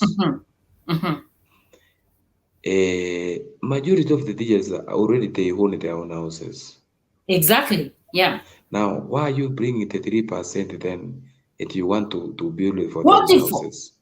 What for? And then now, you know, for a teacher to get a house, take an example of a teacher who is earning 40,000. 40,000 of 3%, that is almost less than 1,000. About 1,000. How much? I mean, how many years will you take for you to save? So that it will you can get a house. You can manage to build a house. It means you can work for 100 years. So that and whereby you don't know if you live that 100 years. No. How can you get a house and you retired, Jamani? You are at 40 years, 50 years. House from where? So my point here is that prepare for the worst. Because if at all the maandamano thing was to be called in the next or 2 weeks. God forbid. Why he forbid? That's the one way of communication. Let it come. If it is the solution, if that's the way we can get solution, my brother, let it be. Let it be. If that's the way we can communicate, so that the government can understand what we are passing through or what we are feeling, bro. Let's go. But you see what you're saying. You are already dealing with people who are not reasoning. Get it clear. They are not even worried. Because for now, for education purpose, our young ones, our youngsters, who are heading for universities, one here, a student will take, will spend almost 180,000 to 300,000 per year in education course. So tell me now, how many parents, how many people who are capable are going to have the capability to ensure that their students join these universities? Bibi ya Gachagua alisema elimu si lazima, si kawaida. Alisema hata Yesu hakuenda shule. Alisema elimu si kawaida, si lazima. Bibi ya Gachagua, and the wife to the deputy president, she said there's no need of education. You can live with the wisdom and you make it. Even Jesus Christ didn't go to school. That's how she said. I don't know kama ukweli wa maneno Yesu alikuwa mtoto wake na hakwenda shule, sielewi. So for the government, they does not prefer especially schooling or knowledge. They prefer money first. I think mtetezi, kama wewe unafikirianga news, I think that was trending. I think you had it so. Huh? Yeah. He said not a must to go to school. Even Jesus Christ didn't go to school. Okay. I don't know if Jesus Christ didn't go to school. I don't know because mimi sikuona Yesu.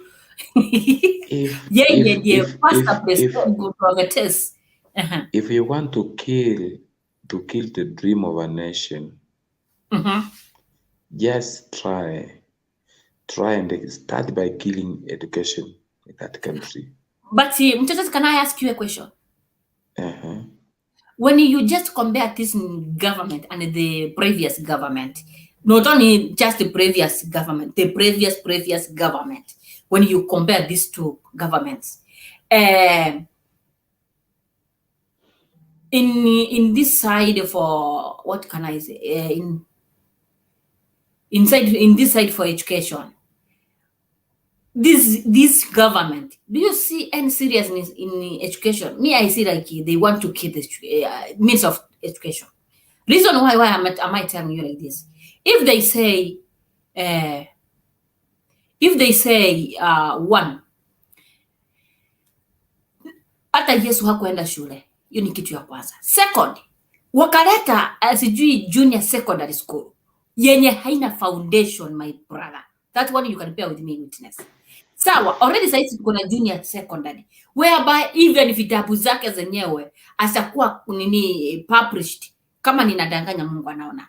Shule hii sasa tuseme hii junior secondary, it's supposed to be next level, just separate, if I'm not wrong, sir. Separate, to separate from primary, junior secondary, senior secondary, yani tuende kama venye tulikuwa tunatoka standard 8 tukienda high school, you know, now you are at a certain level, sa Mtetezi.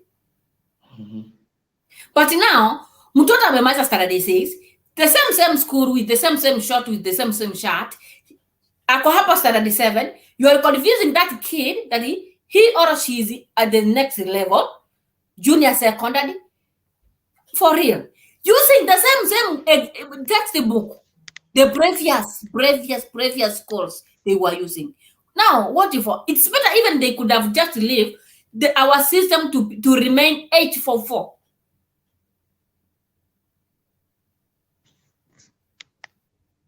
Because hii ni kutupea, wana to contradict mtetezi kutu contradict yenye hata unashindwa unatoka wapi kienda wapi. Peta hata ingepaki 844 tunajua ni 844 unanielewa. Sasa hizi mtoto anakuambia mimi naenda to next level, hata mtoto mwenyewe anakuuliza sasa hii ndio junior secondary. Sasa kitabu walimu wenyewe hata wenye wako kwa hiyo tuseme sasa the nini junior secondary, walimu wenyewe hata wenyewe hawaelewi wafanye nini, wafunze nini, waache nini. Unanielewa? Wana tu contradict hii serikali na tu contradict. Sijui tuipepe hivi tuipeleke Buganda. According to what you've said, I think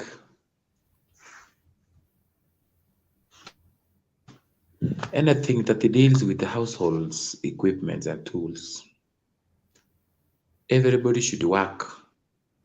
Kila mtu afanye kazi kwake. When Magoha was in charge of education, even if he was not a teacher, he was a lecturer sometimes. So he had some clues of matters pertaining to education. You were talking about the comparison between the previous regime and this one. You know, currently, we don't know who is saying what. Exactly what you've told us is that the junior secondary is supposed to be separate from primary and from the senior secondary. It's very true. Additionally, the junior secondary, those boys and girls, if CBC was to take place in Kenya, then it could have started from colleges by training teachers to understand it better, to assist in piloting in schools. You don't start piloting starting from the youngsters or the boys and the girls. It is wrong.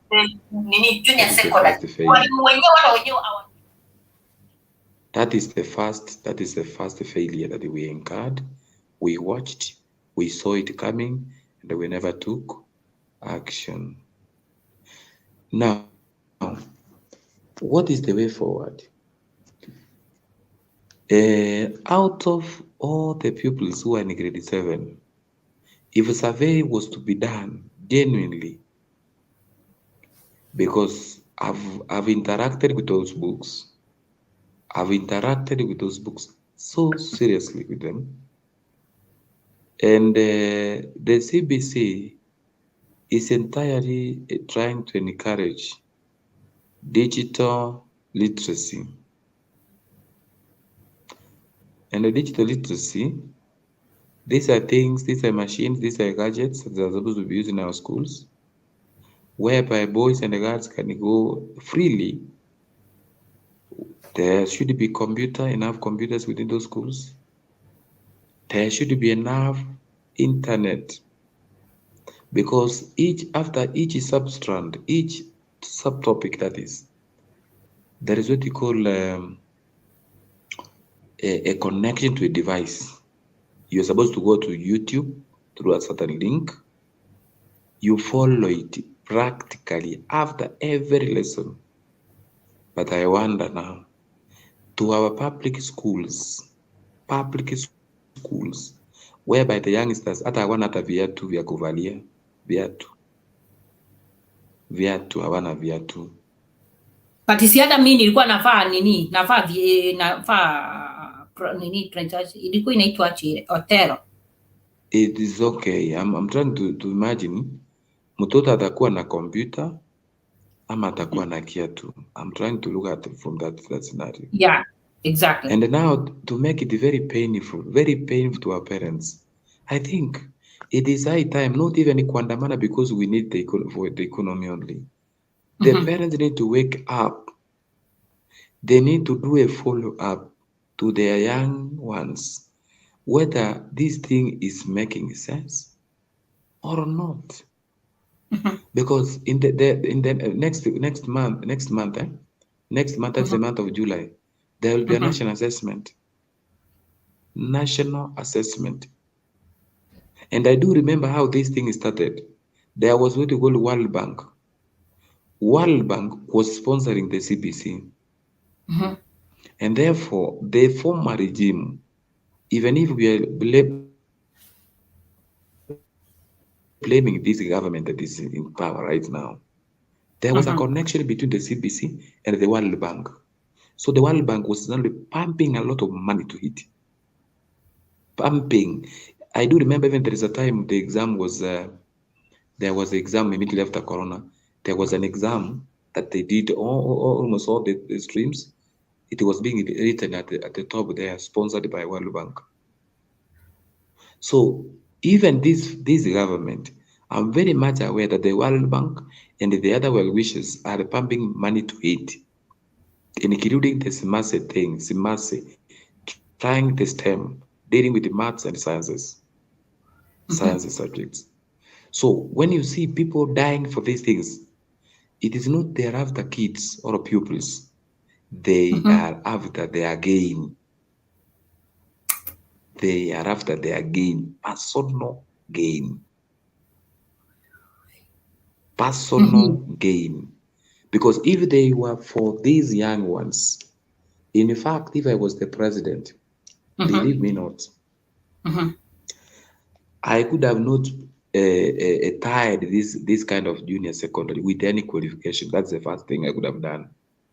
I could have left it as I form the team of an inquiry or to carry out the research. I would allow those junior secondary to be taught by the same teacher who were teaching them from grade 6. Because those teachers are hanging around. Because when you saw what the Gazette was saying, for you to teach you mean the teachers for the junior secondary, they're not the same teachers who are training them, teaching them within the teachers get this clear. For you to teach a junior secondary, you must have done a diploma in education secondary option. Get it clear. I repeat once more. For you to teach a junior secondary, those junior secondary, the grade 7 that is, they are supposed to be taught by teachers, high school teachers, not primary level teachers. But si unakumbuka nani mtetezi, hata high school wanakuanga na shortage ya walimu.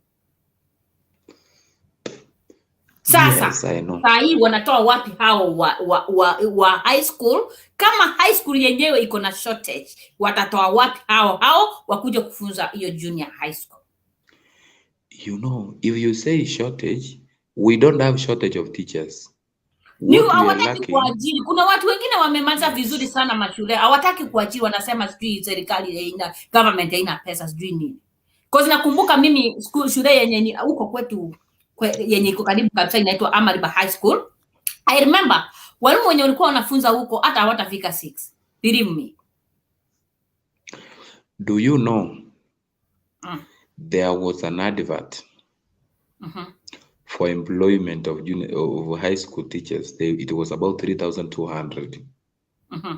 The vacancies were announced, and all of them, even the schools that you needed certain teachers, specific teachers, was being placed in the public domain, DSC portal, but the portal was not opening. Right now, as we speak,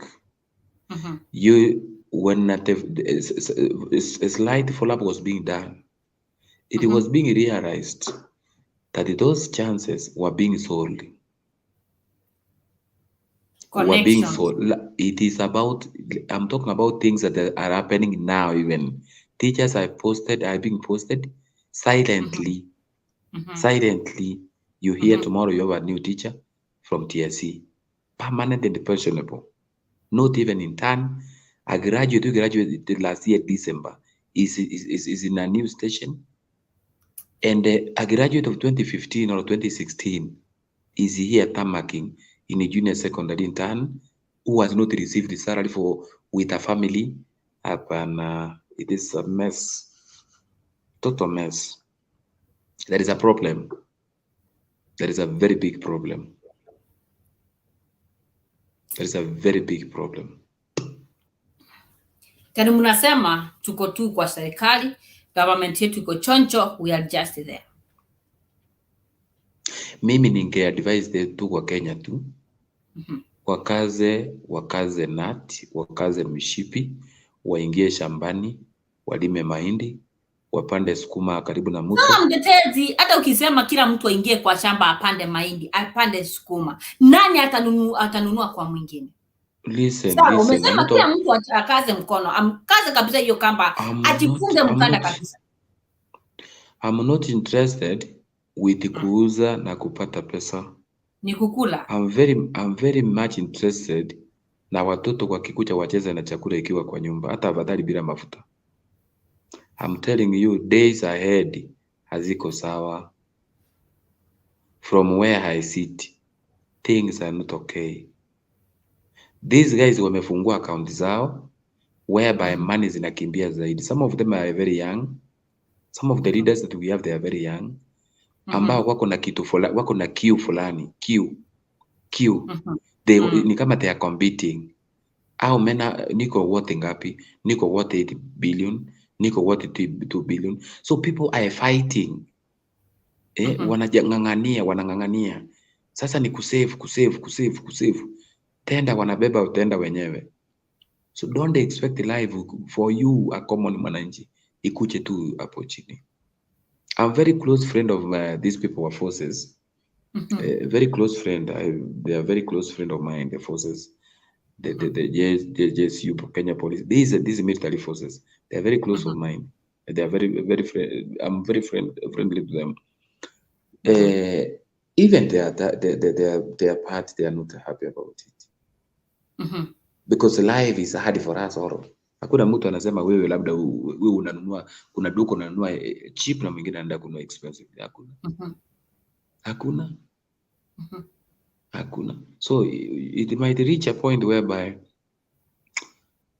scenario moja ambayo itafanyika ni kwamba mishahara itakosa. Mishahara ya wafanyikazi itakosa. And ikikosa hapo sasa ndio hata baba hataitisha maandamano. Atapata watu kwa barabara. Atapata watu kwa barabara. Already wameanza. And this government, even if muandamane mara 20, haishtuki. Hii sire ya mzee Kibaki. Mzee angeangalia hivi, hahurumia wananchi. Angehurumia tu hivi. It is about now, if you see the government, it wants to take one party system in Kenya. One party system. Kama ile ilikuwa wakati wa Moi. Sasa one party unajua ni kusema nini? They are becoming, au wengine wa politician hawatakuwa na usemi. One party ndio inamaanisha. Because kama tuseme ni opposition. Hakuna opposition ni nini? Ni one party. Ni mama na baba, hivyo tu. Na hapa tutaumia mpaka mtakubali. Na kinale kateberaiga. Tinda tinkwa nige swali guseke gusi igesonga. Abasubati bali umuntu kokoro okonyuma buna bono. Tigara ire ngora. Tutige ntonywa. Tigara ire ngora. Tobereka. Kora pima ke. Kora pima kidogo. Ndoligo miaka ndego pingo pibe ose biaka ndege ndato kusuka. Asa nganja mina. Ngonyomerero. The next week. Ngote njina akora njinta akora turagere. Ngote na sababu ni nakoretera. 1 month later wachakire gutwa mate. Emechando bono ya chakirabu. You know, sometimes ego ikumuntu buru paka no queen kera muri nyumba bono ntebe nga yuko chakira ndo tubeke speed ka fana ya 999 tora pima upepo ngibono rendo ko chakakora bone kwani ga toacha ni rasma ye mwali mugese binto mai toto wake sabu ngakitoko tacha ntujina ye ntoko ngambanga ki bono mugaka na chire lakini tali rasma singejo na ntoro chene ni ndochi tubeke speed vaka fana ya 99 tukiona venye kunaenda no kugamba ya gesina beko bego kunyum ko bana bamtoma bamunyomwe myaka ngumnyokera igenda inumo gendero bo makimole babere nyasa akoro wanja kwa guchimutwa gusi akya bana bamu so amugondo so amugondo naenda abantu batuma tume biashara byo kana gusamba tiga bantu babekere none mesiari babutore mesiri kababeke babugura cyangwa none ngo mitumba Nairobi bekerera segete abantu tutuma kuri gikoza mu coins nonyora sara to na kuruso yasalwe tuma at least you avoid that kind of idleness because no yote ya serikali nembe no Joseph hata kama utasema serikali tu ni mbaya remember what you are trying to do is only that unajaribu reduce your days for nothing na stress okorera kwarira bako muntu kibwate nge serikali nembe bantu bakunywa marupa kabwakumambia naiji bako jirusi kibese ngai bako rusi ekye kinkoboli ngai bako rusi basecho so na kinkoteberinga ayeto na kurera batebi economy nembe lakini magoroba bronze no nyine wanalia abantu babeke muno to basa kubera nyumba muganyete. Alafu mtetezi asema ni gasi ngencha ino mtu wa collect data sana na kupenda venye unaangalianga wewe ni mtu mwenye unakuanga unapiga darubini sana. Saizi mtu anataka kukora boni biashara burungo uise umuntu oranya what advice saizi nchi ya sala kimu mtu anakole kila musapa watike mo daily bread. You see na kinari ko batebiri buraye bono muntu nakatebiri ndega. Okay, it depends umuntu ngakyure engaged early during the day. Because nabakanya ko engaged ibindi biashara birabaze ko boletera sara gusa. Ikubwati esole location and which connection yobwate. You know, sometimes if you are in a central place totebenga kore asebuna Nairobi. Nairobi nabo kuriye link Mombasa nyabakanya umuntu trusted. Umuntu ole Kisii, umuntu ole Kericho, umuntu ole nonyine Eldoret. Ayege ntoko kora is about to look for a chain. A chain. Ayeno go transfer. Ebintu go transfer. Number 2, ochanganye ebintu bindi bikoro ku online. Ochanganya magabu nabona gora abuse studio kwabeke background some clothes. Chiricho kuma chikoranga chikora karaji no track suit. Jigore de chiaba sache official shirt. Ebintu bikebike byabasubate byo kuma chikora byabana burukanye. Let me tell you. According to this research, I like reading these things sana.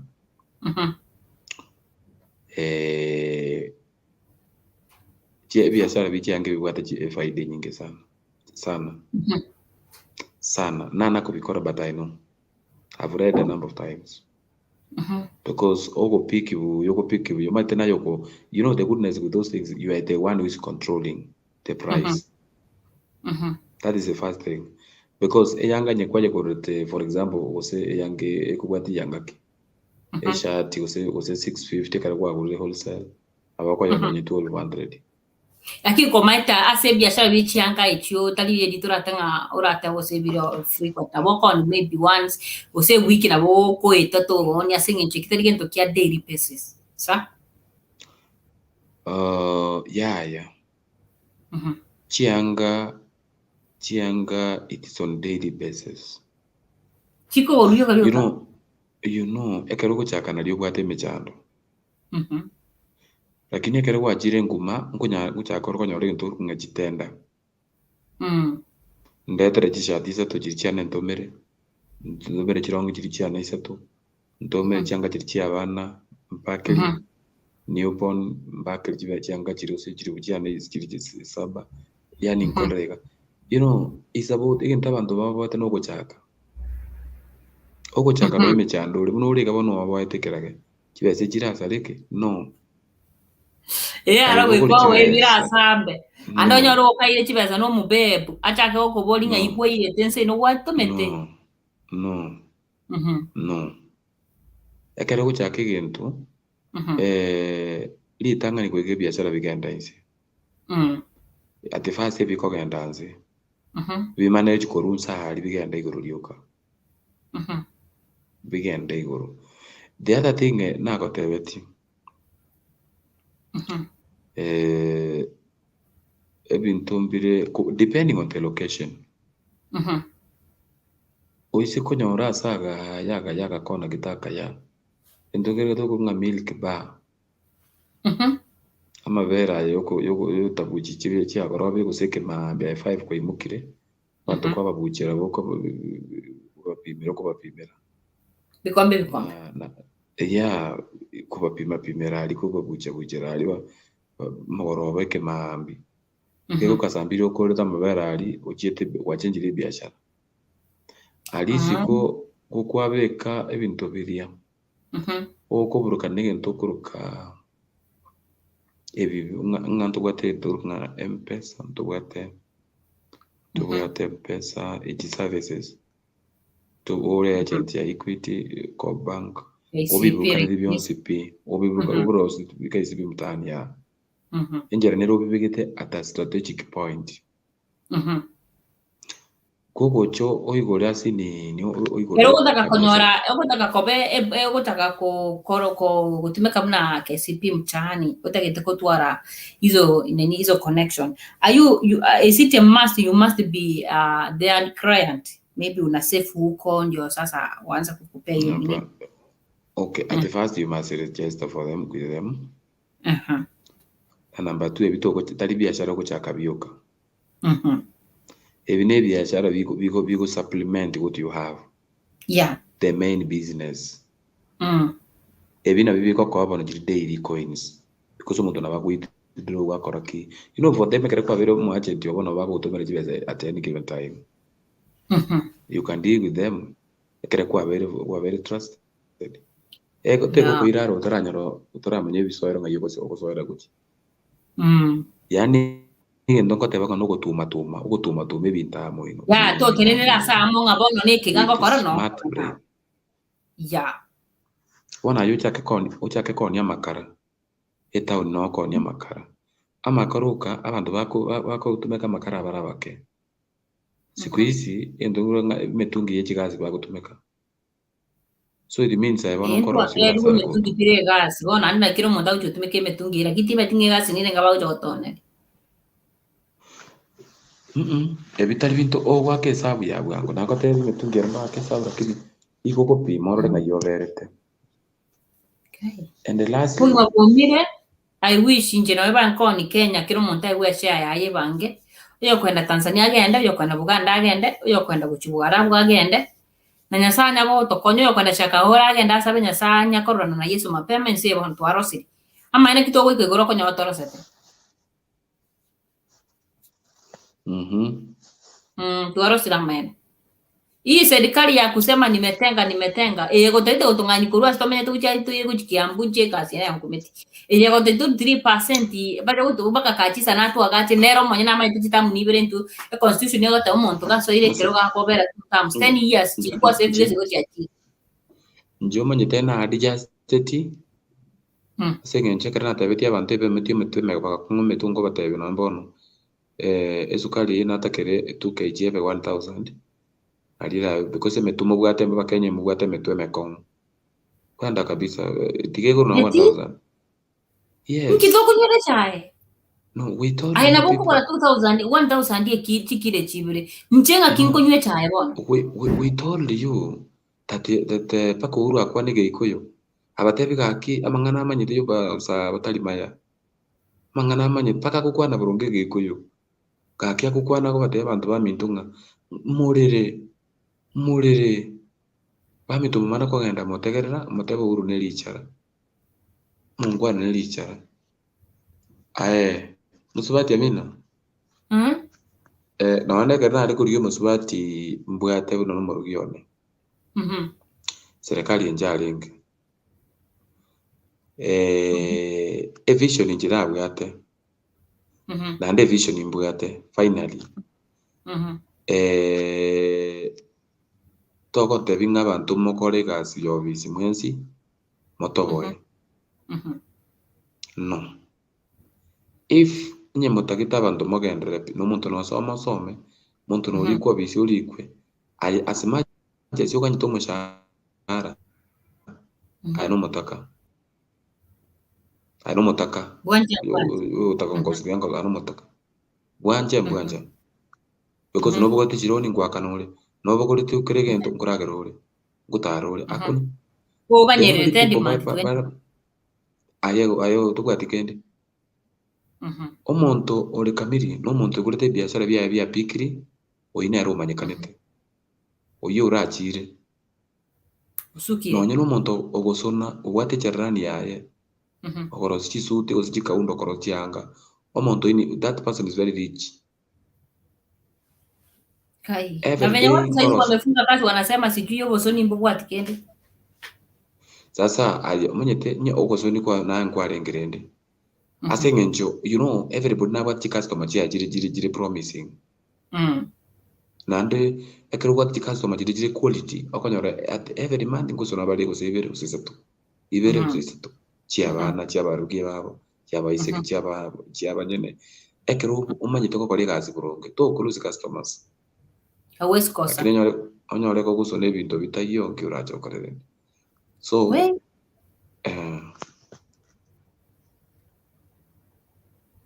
ugima bwomire ai jabana se ikera se boni ganche nanchire na nkonya ore transfer igante wase mbona ta gochimenya na boko genda mama Joshua no nyuwete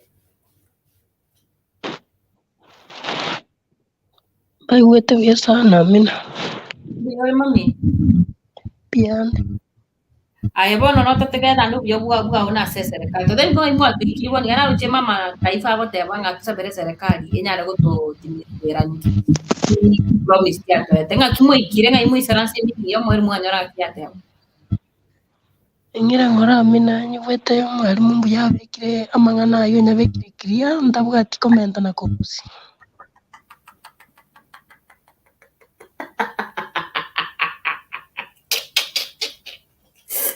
Pero te mantenga aquí a serikali yate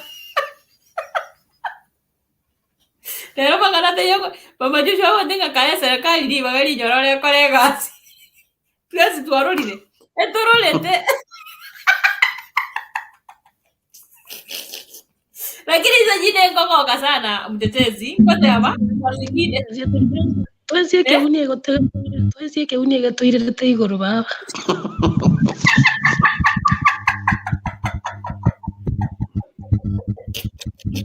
sometimes mtetezi ndio kote hapa kwanza afadhali mtetezi bibe tough kabisa bibe tough kabisa bitofinye kabisa sengenjo kwanza kujonyora mtetezi karo chikura chage tu dirie karo chen kubarua. There is two guys bangeta sasa like mini in studio. Ona ara kijana mpole na wachia manierikana. Ai. Nimba inyorete bagotoirura. Zoea hiyo sauti. Zoea president wenu. Sasa hivi bana ndenga kaki mtu amani. Wivuso nderikana ndabinga kaki wana sie ikire. Bono ne baba pata nditoke ende ntutu anjira nitoke ende maandamano. Mogendi amina njira tari gotei mogendi but people are suffering for that one I can tell you people are suffering morning to you Jacob how do you do people are suffering for in nze gote boniga abangina mbali bango twango kwana na babulero na bwataka meeting getiga mtetezi yani omuntu agote bigaye baka kwatanga bono gakinonga kingoma kona ko tkolike nayo nyora nayo finje gete bakororete se ode bono mateste nero omuntu akolike yo unabona enda ali mtetezi ndenga mtetezi aesteseka unaniona whereby njengoro cha yode buya lakini naye bono finje gete kabisa bono kumiga aki bono nyo omuntu gakulire umusubati gakulire ngaitoko chikaki mtetezi no what you do onya kubwata ya share tubase kulia bweka koigweto muntu gakorera koigweto muntu menu gakorera ngenchara ne munyarite gaki tubase kumutiga ageragera gokomo kiriega kimubwate na muri ni gitaba sukari yato na gusuka ayekeri no neba no bora ekari gokomo onya gakuri nari nyitete gititiga that is it in the eyes of the Lord gwakorire gento kiriki ngenjo sana aravu amina ebeke amo bantu ebeke amo asemure angabo semure nabo mukoreta ideal monyore muguzuma gantagete amo moko babantu batano aga gusumure angangabo kora akantu gete roro bana bari gusina bamintu ena batebika. You know, I don't like seeing abantu bako very very idle. Because they are very idle. Yani tindo chinganto kendare mono na muntu kunaye because iko kwa tobongo. Nyo igete form 4 gakora ukaenda college study college. That's it, mean you don't have brain. Eveki yange onye kurute buna sura buna wandebe ngo wataka umbegete nabange nali kuzugwa bwate onye kwa bwate gusembi kwa libya ukwari ngina birobyo akiri kikwaba igora kidogo batebi abantu likikero muntu next week tokumera kero muntu kurale teri bwili bukwanza tema juu chini abantu mbulenga muri mwarenga abantu 50k kibese kirigera morecheste igento munga munaka kamba ka group gete mubwate mubugo none loan ye bank muracha kire biashara abantu bari mubwate bari sharp kuri se group yari abo mukubeka in front bakomana kibese kiri mubugo non 250 200 muyigorera biashara otherwise muchakona batebe serikali is here to stay. Serikali ndi yako datari ndagere jumba obogi mobokomu nobokomu therefore nobwata abana serikali ingikeberende serikali ingikebe abana nyumba naye bago kuita nyumba onye murasi kita abantu batano 10 try to think outside what you're doing on the daily routine so kaguchiali maate burungi onye to kunyara gukora kende rorachi anti chichairo chiwate yadiwe chiwate bookshop chiwata sigete genda sigete bakuwangi asigete osinyo gogo sinyo nye no musubati soe salon manyako mina netabanga no kwigwira sigete nabakonyoro kwana kumina abantu kwitara nemechi gogo na kwita kwa chora na ichi uchelituko yani be involved wacha kuwa idle mind itamalizia tu baiseke baito kutoka se batatakiri kutoka bamura baito basake kunywesa ibintu batari kunyu be involved ayabatebinga abantu tigaba be involved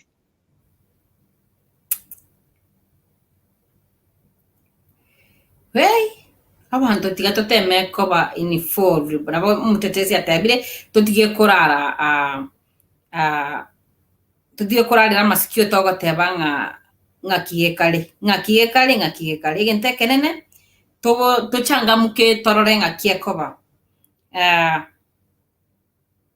kidogo tu si so abantu maminto tigamba tabi yobo mabumire wengine tuna tolega igato kunya kuraramika togo tabanga kiere lakini omaitena toje torarira mike kendonke yo serikali ra tubekere